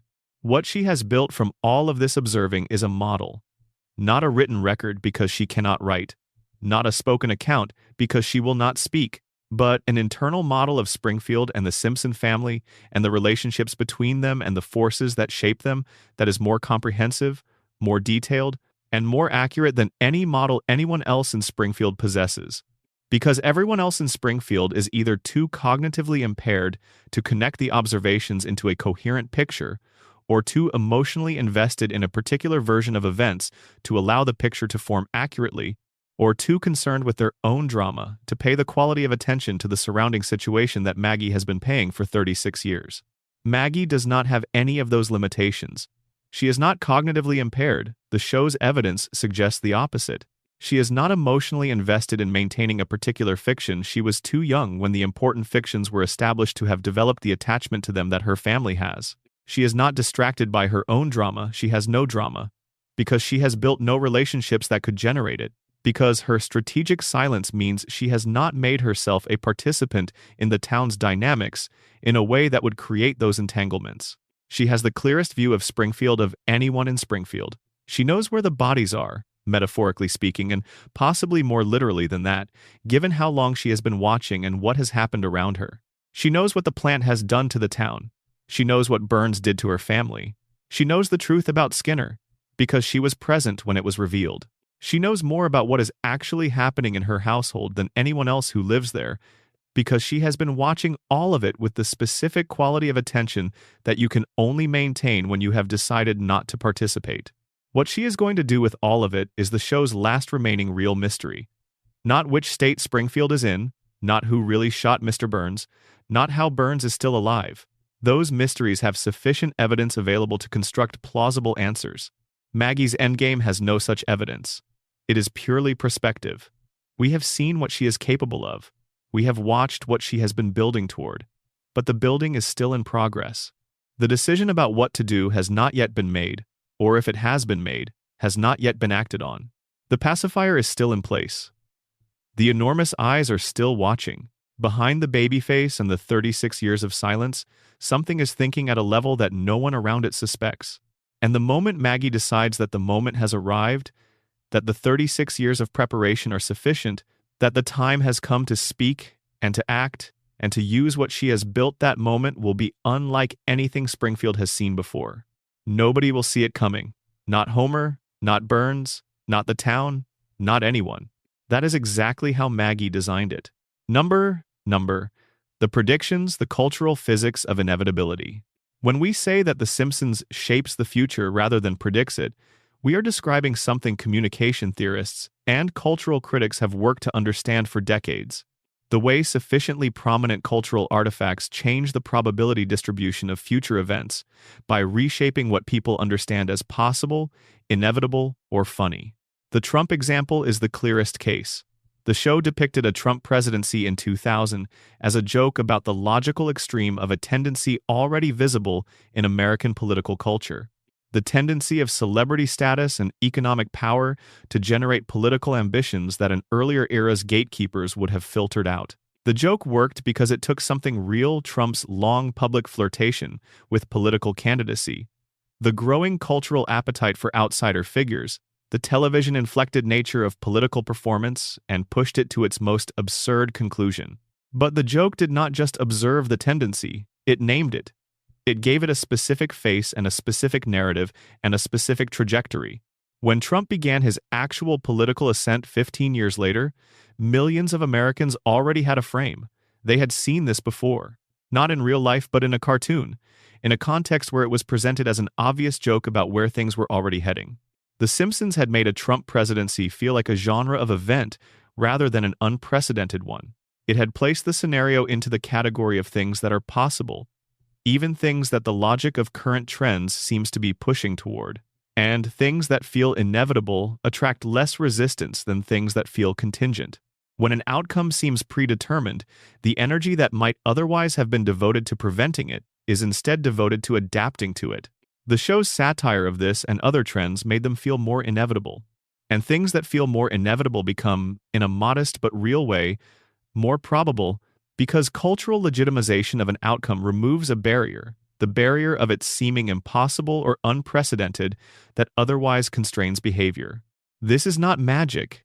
It is not prophecy.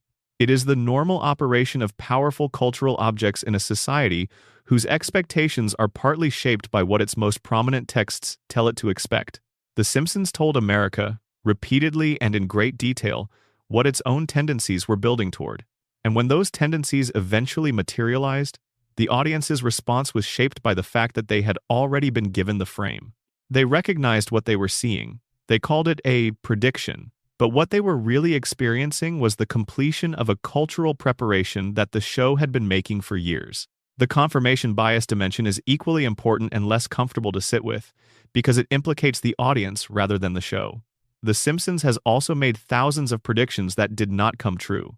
Jokes about technologies that never materialized, political outcomes that went differently, cultural shifts that failed to happen. Nobody shares those. Nobody builds viral posts around the predictions that were wrong. The errors vanish without leaving a cultural trace, while the hits are preserved and amplified and eventually come to feel like the show's defining characteristic. When you produce 800 episodes over 36 years, extract every satirical prediction about the future of American life, filter those predictions through confirmation bias so that only the accurate ones are remembered and shared, you end up with something that looks like prophetic accuracy. It is not. It is a highlights reel assembled by selective memory and algorithmic amplification, and what it reveals is less about the show's foresight than about the way human cognition processes evidence. We are not designed to maintain balanced accounts of predictions made and predictions missed. We are designed to remember the surprising confirmations and to let the disconfirmations quietly fade. The show knows this. The writers know this. Al Jean's throwing darts description is blunt precisely because it is accurate. And the accuracy is somewhat embarrassing for the conspiracy theorists because it reduces something that feels magical to something mechanical. Enough content, long enough duration, smart enough writers reading existing trends carefully, and some of it will land. The ones that land will be remembered. The ones that miss will not. And the remembered ones will accumulate until the pattern looks like prophecy. What remains genuinely interesting, what survives the debunking, is the cultural influence mechanism. The Simpsons has been telling America about America for longer than most of its current audience has been alive. Its observations have become part of how Americans understand themselves, their institutions, their tendencies, their probable futures. Whether or not the show predicted any specific event, it shaped the cultural consciousness within which those events occurred. And that is, in the end, a more significant form of influence than prophecy. Prophecy tells you what is going to happen. Cultural shaping makes certain things more likely to happen because it makes them more imaginable, more familiar, more normalized before they arrive. The show did not predict the future. It wrote so many possible futures across so many episodes about so many genuine tendencies in American life that some of them were always going to materialize. And the ones that materialized are the ones you remember. That is enough to keep you looking at the next episode with fresh eyes, wondering which joke is the next futures the show is preparing you for. Number Mona Simpson. The Weight of Stolen Years. The Mona Simpson story has a dimension we have not fully reckoned with. Not the reunion, not the second goodbye, not the death scene, but the arithmetic of what was taken. Burns took 27 years. That is the number the show gives us. Homer was a young child when Mona disappeared, and the reunion in Season 7 happens when Homer is in his mid-30s. 27 years of a relationship between a mother and her son, gone. 27 years of development that Homer went through without any parental relationship to help him navigate it. 27 years of Mona's life spent as a fugitive, unable to return to her family, unable to watch her child grow, unable to be present for any of the things parents are present for. 27 years of Abe's life carrying a secret that prevented him from giving his son the truth about his own history. The 27 years are not just lost time in the abstract, they are composed of specific moments that did not happen, specific conversations that were never held, specific things Homer needed and did not receive, specific forms of understanding and context about his own life that he was never given. The show cannot enumerate all of these, but it does give you enough to understand the scale of the absence. Homer's personality, which we have discussed in the context of early maternal loss, is the cumulative effect of 27 years of developing without the anchor that a mother's relationship would have provided. The anxious need for approval, the terror of abandonment, the compulsive attachment to the situations that provide stability, the inability to sustain self-assertion against authority because self-assertion feels too much like risking the stability of the relationship. These are not character flaws in the conventional sense. They are the marks that a specific kind of absence leaves on a specific kind of person over a specific span of time. And Burns inflicted this, not as a side effect of something else, not as collateral damage in the pursuit of a different goal, as a direct consequence of a decision he made to pursue a grudge against a woman who had destroyed his weapons laboratory. He reported Mona to the FBI. He maintained pressure on the investigation. He recognized her when she returned and reported her again. Every action he took that kept Mona from coming home was a direct choice, made with full awareness of what it meant. The conversation between Homer and Marge about this, if it ever happens in the show's logic, is one that could never really be complete. What do you say to your spouse about the fact that their employer, the man who writes their paycheck, is the person who ensured that your spouse spent their entire childhood believing their mother was dead? That the damaged emotional architecture you have been living with in your marriage, the anxiety and the need for approval and the fear of abandonment that have created specific challenges in your relationship, all of it traces back to a decision made by the man Homer drives to every morning? The show does not give us this conversation. It gives us Homer's inability to make the connection, which is itself the answer. The damage Burns did is so thoroughly incorporated into who Homer is that Homer cannot see it as damage from an external source. It is just Homer. It is just how he is. The wound has been mistaken for the self for so long that Homer cannot separate them. Mona's death scene is the most honest moment in the show's history because it does not try to resolve this.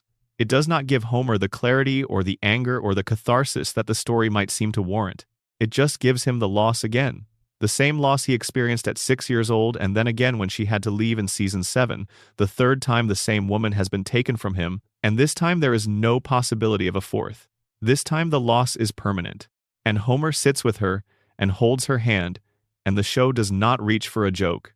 The comedy had to stop for that scene, not because the show was honoring Mona's death, though it was, but because the specific thing happening in that hospital room, a man sitting with his mother and being present with the weight of 27 stolen years, is not something comedy can contain without diminishing it.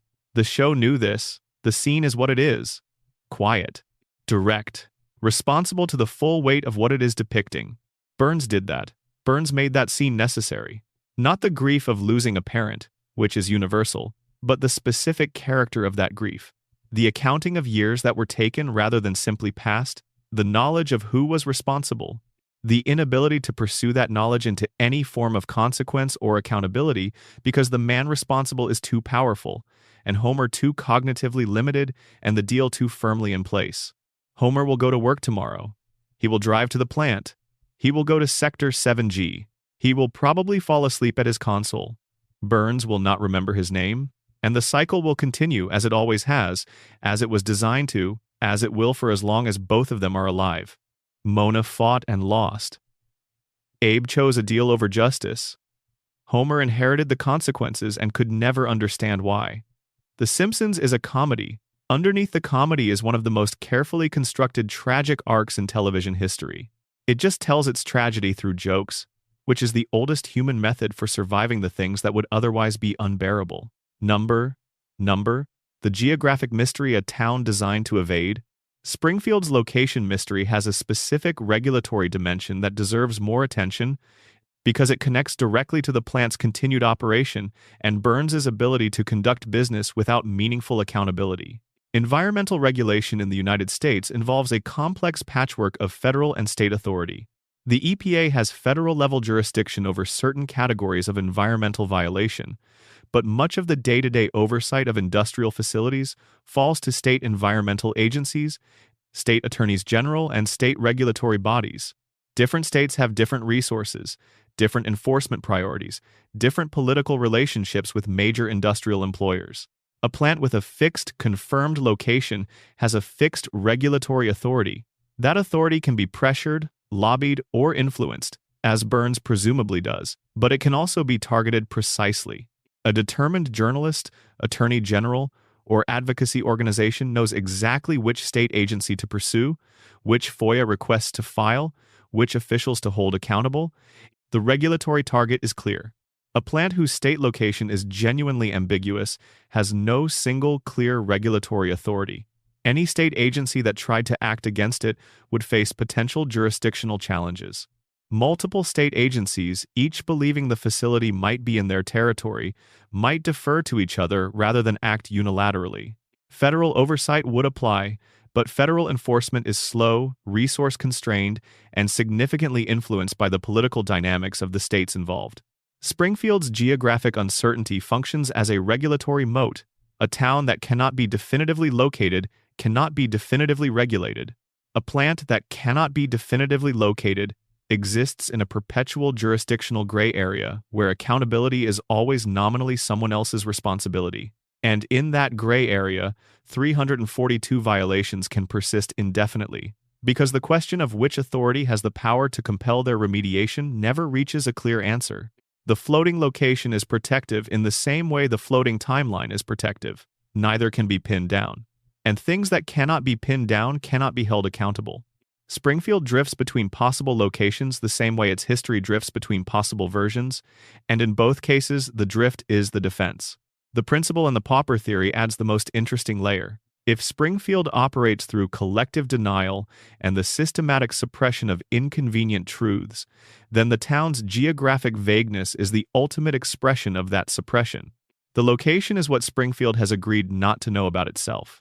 Not because the information is unavailable, but because a fixed location would require a fixed accountability, and a fixed accountability would require someone to actually address the violations in the plant that everyone has agreed to ignore. Springfield stays unfindable because finding it would be the beginning of a conversation that Springfield has decided it is not ready to have. Where is this town?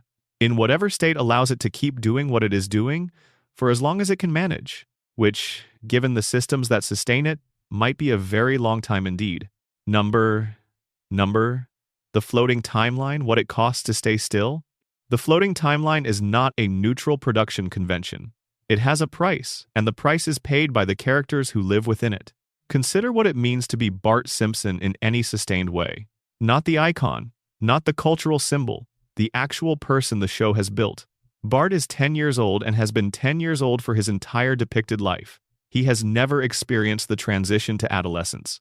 He has never had to navigate puberty, or the social reorganization that puberty produces, or the process of figuring out who he is on the other side of childhood. He is permanently held at late childhood, the specific developmental moment just before everything changes, kept there not by anything he chose or anything he can understand or resist, but by the structure of the world he inhabits. He has been through crises that would alter an adult. He has felt things at a depth and complexity that his frozen developmental stage cannot fully process. And there is no accumulation.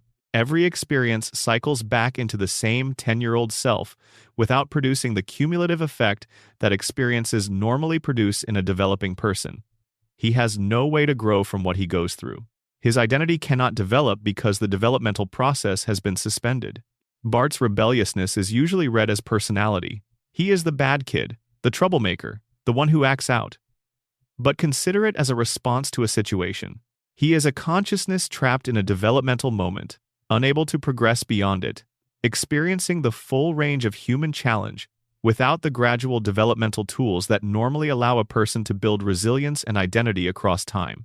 His rebellion is the response of a person who is trying to make something happen in a world that will not let anything change. Lisa's situation is even more poignant. She is the character most aware of the gap between what she is and what the world can accommodate. Brilliant, morally serious, deeply feeling, and completely stuck. She cannot grow up. She cannot leave. She cannot reach the future where she becomes the person she is already becoming. She is 8 years old forever, and she knows, in a way that Bart does not quite know, that this is wrong. Every time the show flashes forward and shows you adult Lisa, it is not speculating about who Lisa might become. It is showing you who Lisa already is, compressed into an 8-year-old's form that cannot contain her. The adult Lisa is present in every episode, fully formed, fully capable, unable to advance into the form she is already. The show can imagine its characters as the people they would be. It declines to let them become those people. We decline to let them become those people. The floating timeline is not the show's decision in isolation. It is a contract between the show and its audience. The audience keeps watching. The audience keeps coming back to find everything exactly as it was. The audience votes, week after week and year after year, for the freeze. Because the alternative is an ending, and endings mean accepting that time has passed, that we are older, that the version of ourselves that watched the first episode is gone the same way everything from that time is gone. The Simpsons are frozen because we froze them. We pressed pause in 1989 and we have not pressed play. And every time we watch another episode and find everything exactly as we left it, we are choosing that again. Choosing the frozen children and the unchanging house, and the town that does not age over the alternative, which is watching them grow old and eventually face an ending. We cannot let them end. Not because we haven't noticed that time has passed, because we have. And we cannot afford to let them acknowledge it. If they acknowledge it, we have to acknowledge it too. And then the couch we watch the show from is 36 years further in the past, and we are 36 years further along ourselves, and the world we watch the show in does not exist anymore. So we keep them frozen. We keep them exactly as they were. We keep coming back to Evergreen Terrace to find it unchanged, and we call it loyalty to a show we love, but it is also something else. It is the purchase of a specific kind of stillness in a world that will not stay still. A house on a street in a town that does not appear on any map, where the beer is always cold and the kids are always young, and something is always about to go wrong but never quite goes wrong enough to break the family apart. Permanently. That house will be there when you wake up. Springfield will be there. The plant will still be running, the water still contaminated, Burns still sustained by his weekly treatments, Maggie still watching from her high chair, Homer still dreaming or waking, or some combination of both that the show has never fully resolved. It will all be exactly as you left it. That is the point. That is the whole point. A town that stays the same, in a world that will not, for as long as we keep watching. And we will keep watching. We always do. Number the plant. As character 36 years of evidence. The Springfield nuclear power plant deserves its own sustained examination as a character in the show, because it functions as one in every meaningful sense. It has a personality, expressed through its physical design, its violations, its output, and its relationship to the town that surrounds it. It has a history, stretching back further than most of the show's events, and carrying forward with a consistency that outlasts most of the human stories told around it. And it has an agenda, even if that agenda is not consciously held, to continue operating, to keep producing, to maintain the conditions that allow it to exist exactly as it is, regardless of what that existence costs. The plant's physical appearance establishes its character immediately. The cooling towers visible from essentially any elevated vantage point in Springfield are the town's dominant architectural feature, more prominent than the town hall, the school, or any other structure. They define Springfield's skyline. They are the first thing you see from a distance, and the last thing visible as you leave. Their presence is constant, unavoidable, and curiously unquestioned. The people of Springfield have organized their visual landscape around the plant the same way they have organized everything else around it, as background, as given, as simply part of the environment. The plant has been violating safety standards for its entire existence. Not occasionally, not episodically, but consistently, continuously, as a structural feature of how it operates. The 342 violations found in a single inspection suggest not a facility that has had some problems and neglected to fix them, but a facility that treats safety compliance as optional across every category of potential violation. Every system is compromised. Every corner has been cut. Every safeguard that exists has been treated as an obstacle to efficient operation rather than a necessary feature of safe operation. This suggests something about the plant's design philosophy that goes beyond ordinary negligence. Burns did not build a facility and then allow it to deteriorate through inattention.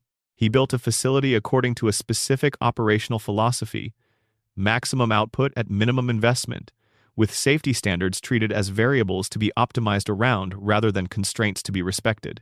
The violations are not the result of the facility falling below its design standards. They may reflect a facility operating exactly according to its design, which was never intended to prioritize the safety of the surrounding community. The luminous rats in the basement are worth returning to. They are presented as a gag, one of a list of improbable horrors that the safety inspector lists as violations. But luminous rats are not a gag in any scientific framework. Animals with detectable bioluminescence from radiation exposure represent a level of contamination that is measurable, observable, and severe. The rats have been in that basement long enough and in close enough contact with radioactive material to achieve a level of radiation absorption that produces visible light from their bodies. They are, in other words, blinky. They are the plant's signature product, the three-eyed fish of the facility's interior, demonstrating in miniature exactly what the plant's leaking radioactivity does to biological organisms when they are exposed to it consistently over time. And they have been there long enough for this to happen. Long enough for rats to be caught in the facility, to breed in the facility, to live their lives in the facility, and for successive generations of rats to absorb enough radiation to glow. This is not a recent problem. This is a condition that has been developing for years, possibly decades, in the interior of a building where human workers also spend their days. Homer, specifically, has spent his career in direct proximity to the reactor core.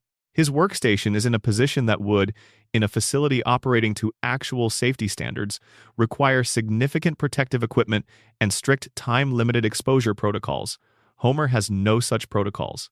Homer has a donut. Homer has a spinning chair. Homer has a console with warning lights he has learned to treat as background noise. And Homer has been in that position, receiving whatever level of radiation exposure that position involves, for the entirety of his adult working life. The plant has been doing to Homer what it has been doing to the surrounding community, but in a more concentrated and direct form. Every year of Homer's employment is a year of chronic radiation exposure at a level that no safety standard would permit. The cumulative biological effects of 3 decades of that exposure, added to whatever effects the plant's environmental contamination has been producing in Homer through the water and air since long before he started working there, constitute a case study in what happens to a human being in an environment with no regulatory enforcement. The result is Homer Simpson. The show has produced Homer Simpson. The plant has produced Homer Simpson. The same force, the same source, the same decades of invisible output, filtered through one specific person's biology and one specific family's history and one specific town's inability to ask questions, and displayed every week for 36 years, in a format that makes it possible to watch without seeing it, until you do see it, and then you cannot not see it anymore. Number, the show's self-awareness. When Springfield looks back, there is a dimension of The Simpsons that becomes visible only after you have spent time with the theories, and that is the show's own awareness of what it is doing. Not in a postmodern, breaking the fourth wall sense, though the show has certainly done that, but in the more interesting sense of a piece of art that knows its own nature and occasionally, in specific episodes and specific moments, acknowledges that knowledge directly. The coma theory acknowledgement in season 34 is the most explicit example. The production team animated a scene in which Homer wakes from a long coma and the revelation is played as the show's actual ending. They made it, they showed it to people, and then they surrounded it with enough layers of denial and fictional framing to allow themselves to dismiss it as a hoax. But the animation itself is real. The scene exists. The writers produced a full-voiced, completed version of the coma theory's conclusion. That is not what you do with a theory you find trivially easy to dismiss. That is what you do with a theory that fits the material closely enough that engaging with it feels like the right response. The writers engaged. They engaged specifically by rendering the theory's conclusion in the show's own visual language. And then they denied it. But the engagement itself is the tell. They have been thinking about this. The theory is not invisible to them.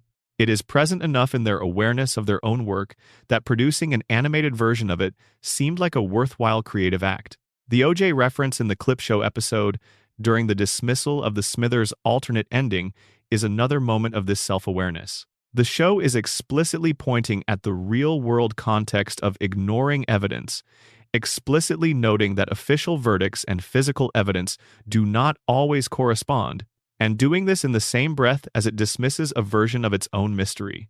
It is showing you the wink. It is acknowledging that the official answer is official rather than definitively true. It is telling you, in the clearest indirect terms available, without breaking the narrative entirely, that the question is still open. The Springfield Files episode, which places Mr. Burns as the alien that Homer saw in the woods, is arguably the show's most self-aware moment in relation to the radiation theory. The episode takes the piece of evidence that most clearly demonstrates Burns's radiation saturation, his weekly glowing treatments, his body emitting visible light, and presents it as the solution to a mystery. The mystery is, what alien was Homer seeing? The answer is, no alien, just a man so full of radiation that he glows in the dark. And the town's response to this revelation is relief. They were worried about aliens. They are comforted to discover it was just their irradiated billionaire employer. The episode is not saying that the radiation is acceptable. It is depicting a population for whom an irradiated billionaire wandering through the woods in a days after his weekly treatments is less alarming than the possibility of alien visitors. It is showing you the specific shape of Springfield's priorities and the specific nature of its denial. They can accept anything about the world they know, no matter how disturbing, as long as it falls within the category of the familiar. The familiar is safe even when the familiar is terrifying. The alien would have been a disruption of the known order. Burns glowing in the dark is just Burns being Burns. The show knows what it is depicting. It has always known. The radiation theory is not something fans invented by finding patterns the writers did not place. The patterns are placed. The evidence accumulates too consistently across too many episodes to be accidental. The show has been telling this story, in the spaces between the jokes, for 36 years. It has been showing you the contamination and the denial and the institutional protection and the cognitive impairment and the biological mutation, episode after episode, season after season, and trusting that someone would eventually look at it long enough to see the picture. Some people did. They wrote the theories, they connected the threads, they followed the evidence from the three-eyed fish, to the luminous rats, to the four-fingered hands, to the floating timeline, to the dreaming man in the hospital bed, and they assembled it into a reading of the show that the show does not officially endorse, but that the show's own structure appears to support. The writers know about these readings. They have responded to them, engaged with them, occasionally animated them.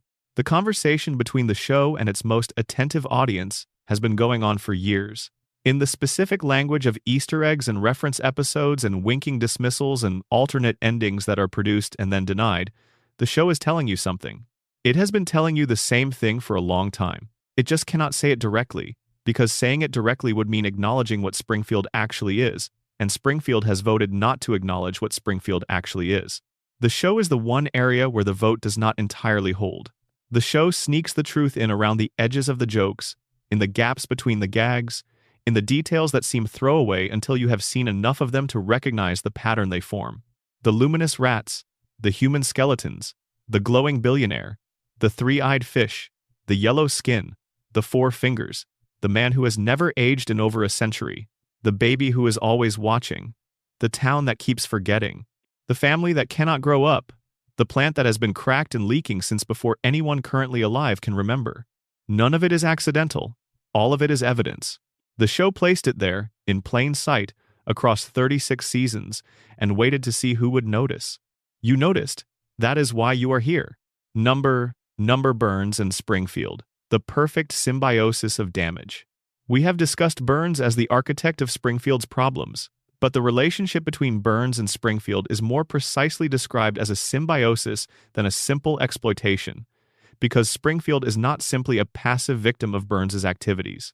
The town is, in a specific and uncomfortable sense, a participant in its own contamination.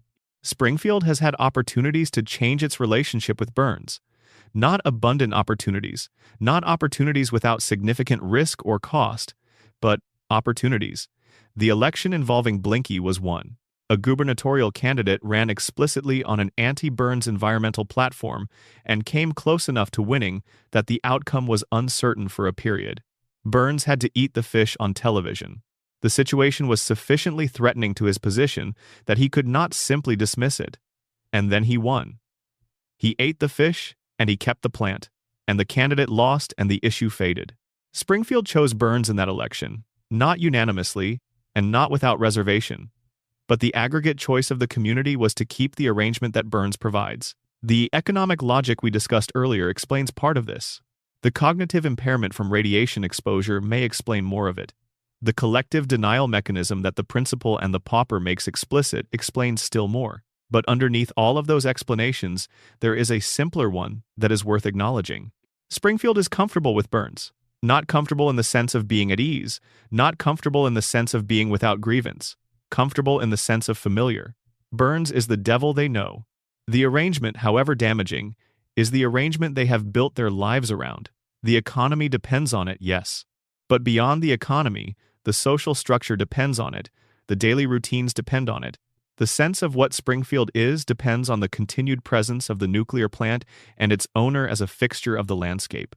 A Springfield without Burns would be a Springfield that had to reconstruct its fundamental economic and social structure. It would be a Springfield that had to confront, in the absence of the convenient target, the question of what it actually wants to be. That is a harder project than continuing to be what it is. And Springfield, as we have established, does not embrace projects that require genuine change. It embraces projects that allow it to go on, as it has been going, with perhaps a few surface modifications but the fundamental arrangement intact. Burns provides Springfield with something important beyond electricity. He provides it with an explanation. When things are wrong in Springfield, and things are often wrong in Springfield, Burns is the answer to why. He is the cause. He is the person onto whom all the town's frustrations can be directed without those frustrations having to translate into actual confrontation or change. Springfield hates Burns. Springfield resents Burns. Springfield occasionally comes very close to rising up against Burns. And then Burns does something that neutralizes the threat, eats a fish, makes a donation, retires temporarily, offers a minor concession, and the resentment disperses back into the ambient frustration that constitutes Springfield's baseline emotional state. The resentment of Burns is, for Springfield, a pressure valve. It provides a target for frustration that does not require anything to actually change. The plant keeps running. The violations keep being violated. The water keeps being contaminated. And Springfield keeps being angry about it in a diffuse, unfocused way that never coalesces into the kind of organized, sustained pressure that might actually change something. Burns is the town's scapegoat and its provider simultaneously. The same person generates both the harm and the sense that someone is responsible for the harm, which is a remarkably efficient psychological arrangement from Burns's perspective. The town that could most benefit from confronting Burns is the town least capable of doing so, for reasons that trace back to the contamination that Burns's plant produced. It is a closed system. The damage creates the incapacity to address the damage, which allows the damage to continue, which perpetuates the incapacity. Springfield is not trapped by Burns from the outside. It is trapped from the inside, by what the plant has done to its biology and its cognition, and its social structures over decades of continuous output. Burns did not build a prison. He built a factory. The factory's byproducts built the prison. And the prison is invisible, because the prisoners look at their conditions and see only home. What the show is really about, the theory beneath the theories? We have spent a great deal of time on specific theories. The radiation, the coma, the shooting, the immortality, the denial mechanism, the silent genius, the predictions, the conspiracy, the geography, the timeline. Each of these is a reading of a specific aspect of the show's evidence, and each produces a coherent account of some portion of what the show is doing. But there is a theory beneath the theories, a reading that makes all of them cohere into something larger, a way of understanding what The Simpsons has been saying for 36 years that encompasses the radiation and the coma and everything else as expressions of a single underlying concern. The Simpsons is a show about the price of powerlessness. Every theory in this video is, at its core, about people who cannot change their situation and the mechanisms that maintain their inability to change it. Homer is powerless because the plant has damaged his cognitive capacity, because his mother's absence damaged his emotional architecture, because his grandfather's deal locked him into a specific employment situation, because the man who employs him is too powerful and too embedded in the town's economic life to be challenged. Marge is powerless because the economic dependency is real and the alternatives are undefined, and the family needs the stability that even a terrible job provides.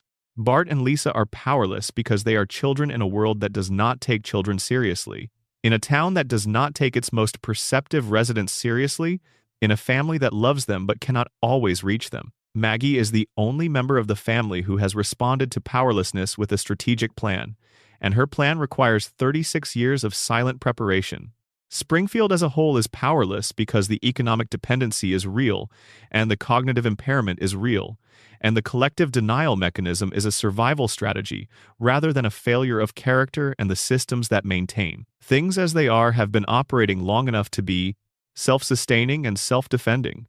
Burns is powerful for reasons that are the mirror image of Springfield's powerlessness. He has economic resources sufficient to purchase influence at every institutional level. He has medical resources sufficient to exempt himself from the biological limitations that constrain everyone else. He has information and leverage and relationships built over more than a century of active power accumulation. He has a system around him that is designed, at every level, to perpetuate his power. The confrontation between Burns and Springfield is not the confrontation between a villain and a community. It is the confrontation between a man who has spent a century building systems that protect his position and a community that has spent decades being systematically disabled by one of those systems. It is the confrontation between organized institutional power and a population that has been rendered incapable of organized, sustained resistance. The comedy of the show comes from Homer's inability to understand his own situation. The tragedy comes from our understanding of what he cannot see. The jokes are funny because Homer's obliviousness is specific and recognizable and human. The sadness is real because the obliviousness is not chosen. It is inflicted.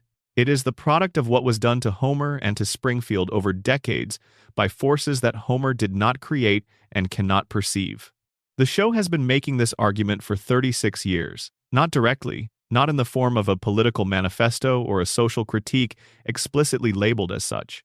In the form of a cartoon about a nuclear family in a nuclear town, full of jokes and callbacks and celebrity appearances and couch gags and treehouse of horror specials and all the paraphernalia of a long-running American animated comedy. Underneath all of that paraphernalia, consistently, across every season and every era and every change of writer and every shift in cultural reference, the same argument. Power protects itself. Systems maintain themselves. The people most harmed by institutional power are the people least equipped to challenge it, because the harm damages the capacity for challenge. And the communities most in need of change are the communities most effectively prevented from changing, because the forces that benefit from the current arrangement are also the forces that shape the community's capacity for recognition and resistance. Springfield is not a prediction of America. Springfield is a description of America, a description of the specific mechanisms by which institutional power sustains itself against challenge, the specific forms of cognitive and social damage that contaminated environments produce, the specific emotional consequences of maternal loss and economic dependency, and a lifetime of powerlessness in the presence of power that does not care about you. The show has been saying all of this since 1989, through Homer's donut and Bart's prank and Lisa's saxophone and Maggie's silence, through the cracked cooling towers and the three-eyed fish and the glowing billionaire and the man who has never learned his employee's name, through the community that keeps forgetting and the timeline that keeps floating and the family that keeps resetting and Homer keeps finding his way home. It has been saying, look at this. Look at what this costs. Look at who pays. And we have been watching for 36 years, and laughing, and occasionally in the spaces between the laughing, looking, and seeing, if we allow ourselves to see it, the thing the show has been showing us all along. The cracked cooling tower, leaking into the dark. The invisible thing that moves through the water and the air. The thing that makes everyone yellow and four-fingered and forgetful and forever young. The thing that makes Springfield exactly what it is, and what it will keep being, and what it will never stop being. For as long as Burns is alive and the lights are on and Homer drives to work every morning and nobody asks why the fish have 3 eyes. The plant is running, the lights are on, and Springfield is right where Burns left it. Exactly where it will always be. It will be exactly as you left it. It always is. Number, the secondary characters, Springfield's hidden depths. Springfield is populated with characters beyond the Simpson family who have their own theories, their own buried histories, their own unexplained qualities that point back toward the same contamination, the same denial, the same impossible physics of the town. Let us spend time with 2 of them in the kind of detail the theories deserve. Hans Moleman is the show's most prolifically murdered character. Not in the Treehouse of Horror specials, not in dream sequences, not in explicitly non-canonical contexts. In regular episodes, in the canonical continuity of the show, Hans Moleman dies and returns. He gets run over by cars, he is buried alive, he is caught in industrial accidents, he is eaten by animals, he is struck by lightning, he falls into dangerous machinery, he gets hit by projectiles fired at significant velocity. He is, by any reasonable count, the most frequently killed character in the history of American animation, and the show treats each death as roughly equivalent to a custard pie to the face. Funny, inconsequential, forgotten by the next scene. Most viewers accept this as a recurring gag. Moleman dies a lot. It is funny. The absurdity is the point. And the absurdity is real, and the gag is genuinely funny in the way that escalating repetition produces comedy. But the radiation theory, which we have been developing across this entire piece, has an interesting and genuinely unsettling answer for Moleman's death cycle. Moleman once stated his age as 31 years old. The show delivers this as a quick gag because Moleman appears to be in his 80s or 90s by any visual assessment. But if he is telling the truth and nothing in the episode provides a reason to believe he is lying, then something aged him catastrophically, decades ahead of his biological schedule. Something took a man who should be in early middle age and produced a body that resembles that of a very elderly person. Something that also appears to have made him nearly impossible to permanently kill, despite his apparent physical fragility. The radiation theory suggests that Moleman represents an extreme case of what the plant's contamination does to biology when the exposure is heavy enough and direct enough. His body has been so thoroughly altered by radiation that it has lost the capacity to age normally. Aging has been dramatically accelerated, producing an 80-year-old appearance in a 31-year-old biological age, but it has also, paradoxically, lost the capacity to stay dead. His cellular biology has been altered to such a degree that the processes that normally make death permanent have been disrupted. He dies. He comes back. The cellular damage that should be incompatible with continued life is somehow reset, reconstituted, rebuilt, because the same radiation that is destroying him is also preventing the destruction from being final. Moleman is the most extreme visible expression of what the plant is doing to Springfield's population. Homer's recovery from impossible injuries is the milder version. Enhanced healing, unusual resilience, a biological toughness that should not exist. Moleman is where that process has gone further, past the point of simple resilience into something that resembles regeneration. He does not just survive things he should not survive. He returns from things that should be fatal, completely, without visible consequence. The town does not notice because Springfield has developed the ability not to notice anything that would be too expensive to acknowledge. Moleman keeps dying and reappearing and nobody investigates because Moleman's death cycle has been normalized. He is just the little old man who keeps getting hurt. It is charming in a dark way.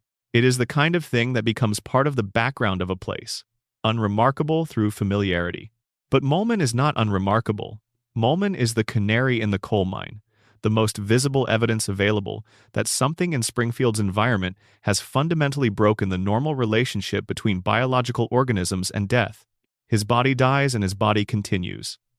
The machine has a malfunction that prevents it from completing the process of failure.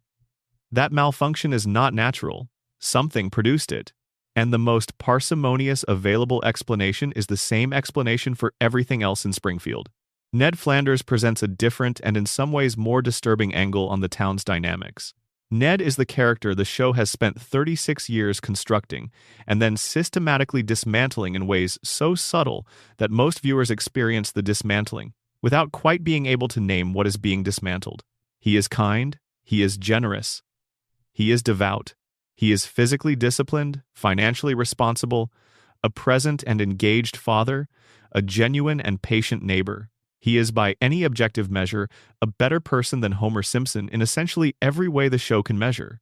And the show has been quietly punishing him for this for decades. His wife died because Homer was dodging t-shirts at a speedway event, and the shirts hit Maude instead. She died because Homer's selfishness redirected a projectile. Homer's carelessness literally killed Ned's wife. And Ned forgave him, completely, with genuine grace and no residual resentment, because that is what Ned does. That is what Ned is programmed to do. And there is the word, programmed. Because the show has told you, in a specific episode, that Ned's relentless niceness is not character. It is conditioning. As a child, Ned was a violently uncontrollable child, with aggressive behavioral problems that his beatnik parents, who did not believe in discipline, were unable to manage. They took him to a psychiatrist who spent years implementing what amounted to behavioral modification therapy. The therapy worked. The aggression was suppressed. The goodness was installed in its place.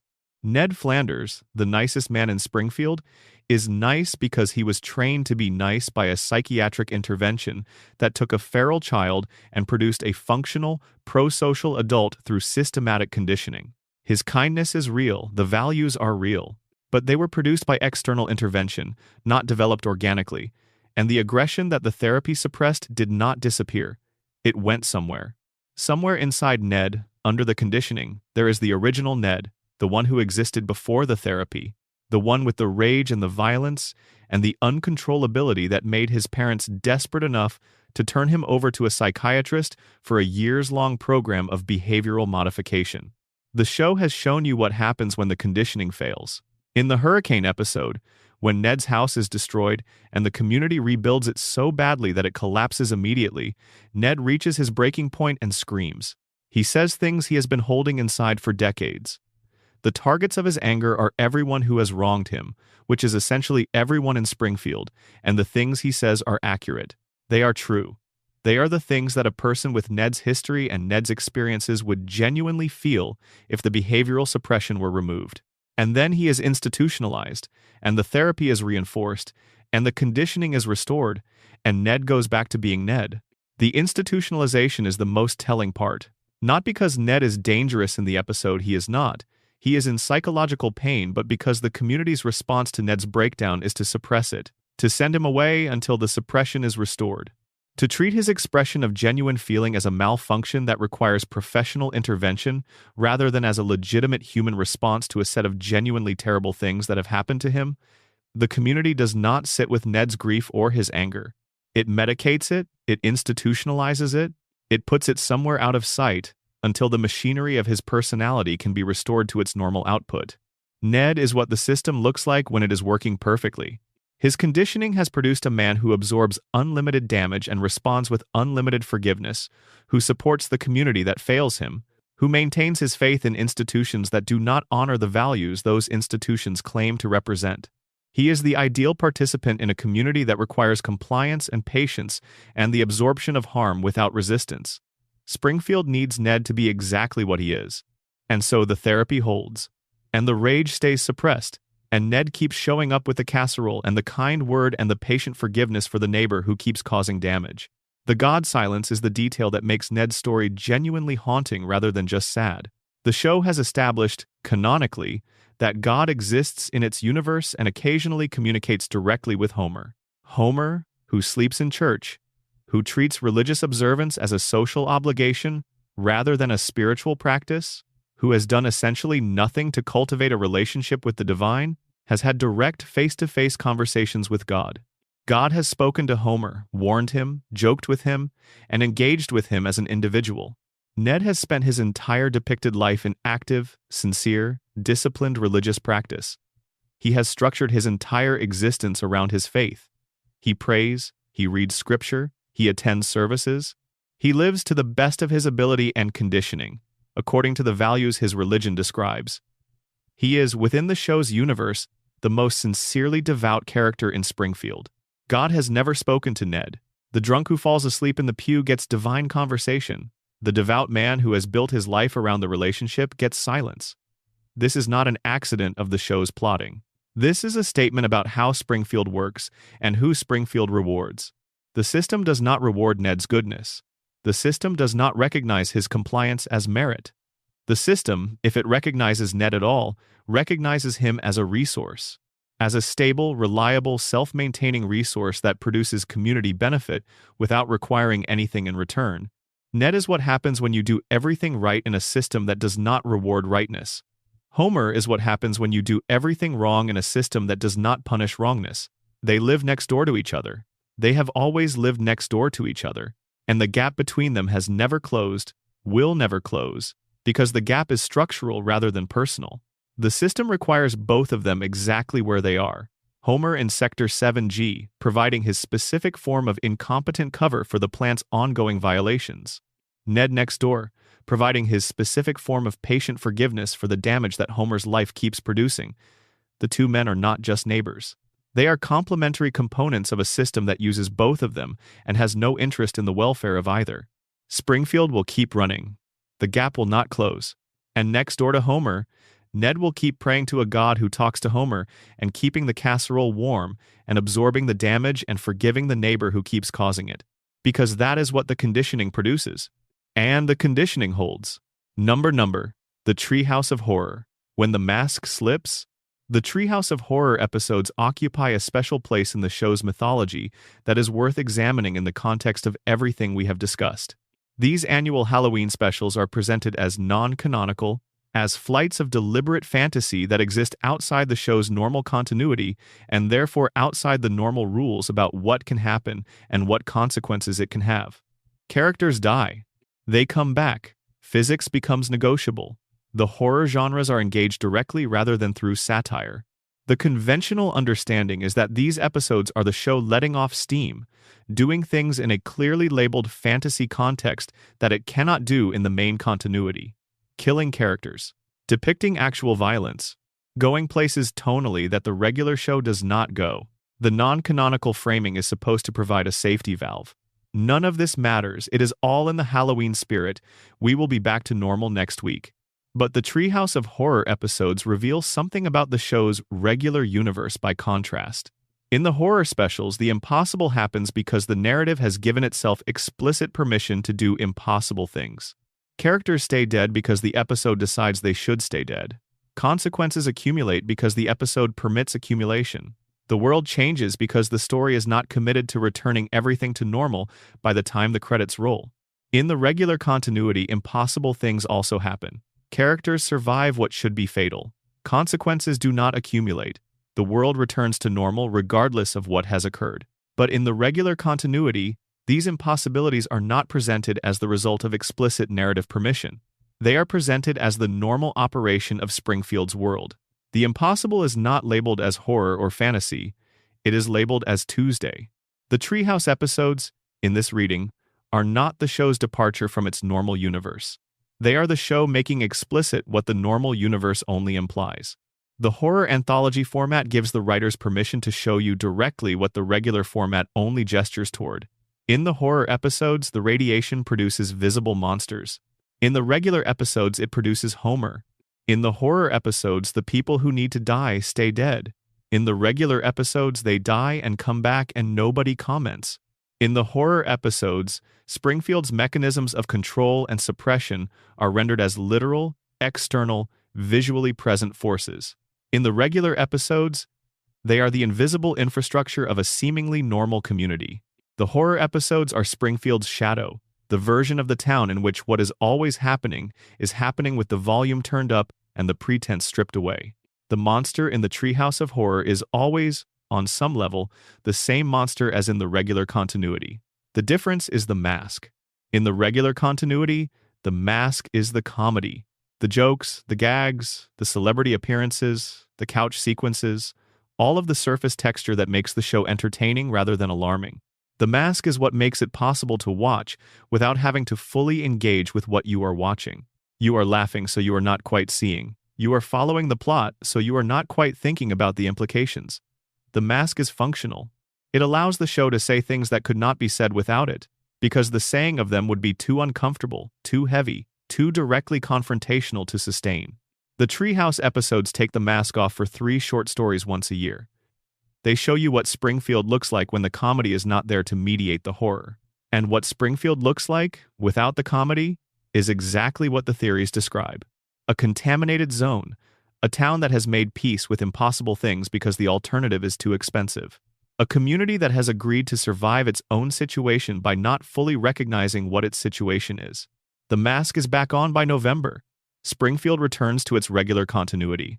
Homer is fine, Marge is patient, the kids are their normal ages, and the plant is still running with its 342 violations, and its luminous rats and its human skeletons in the basement.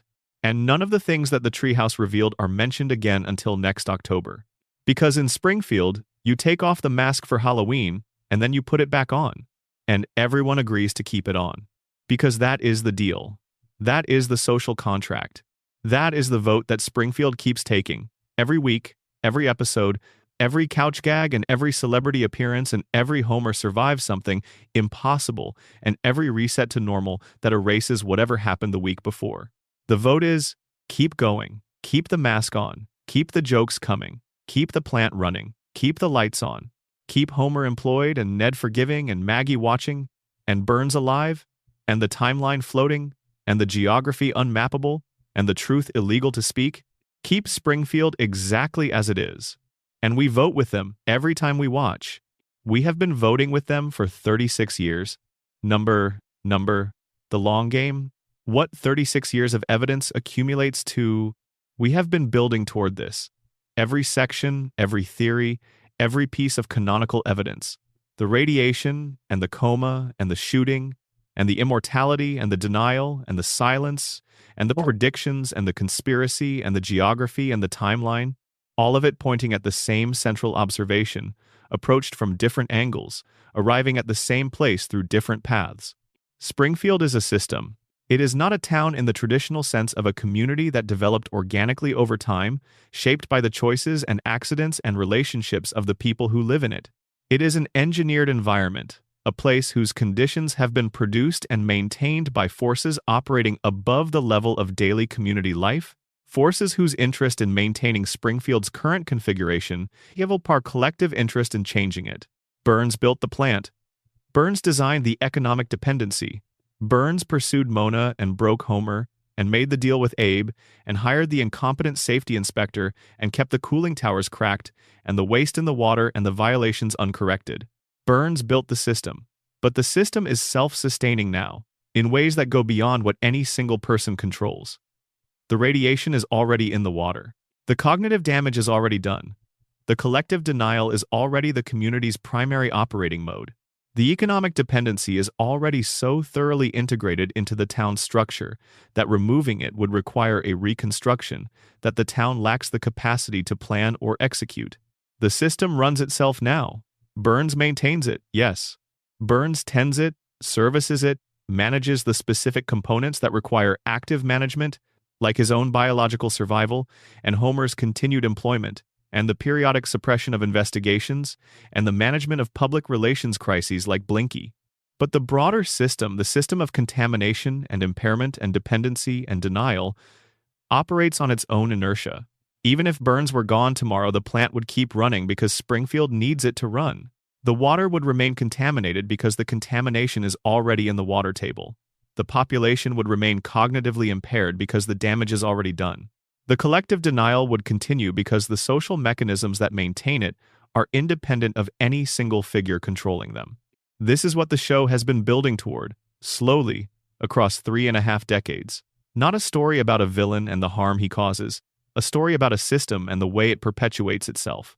A story about the difference between a problem that could be solved if someone with sufficient power addressed it and a problem that has been running long enough to become self-sustaining. Burns is a character. Springfield's situation is a system.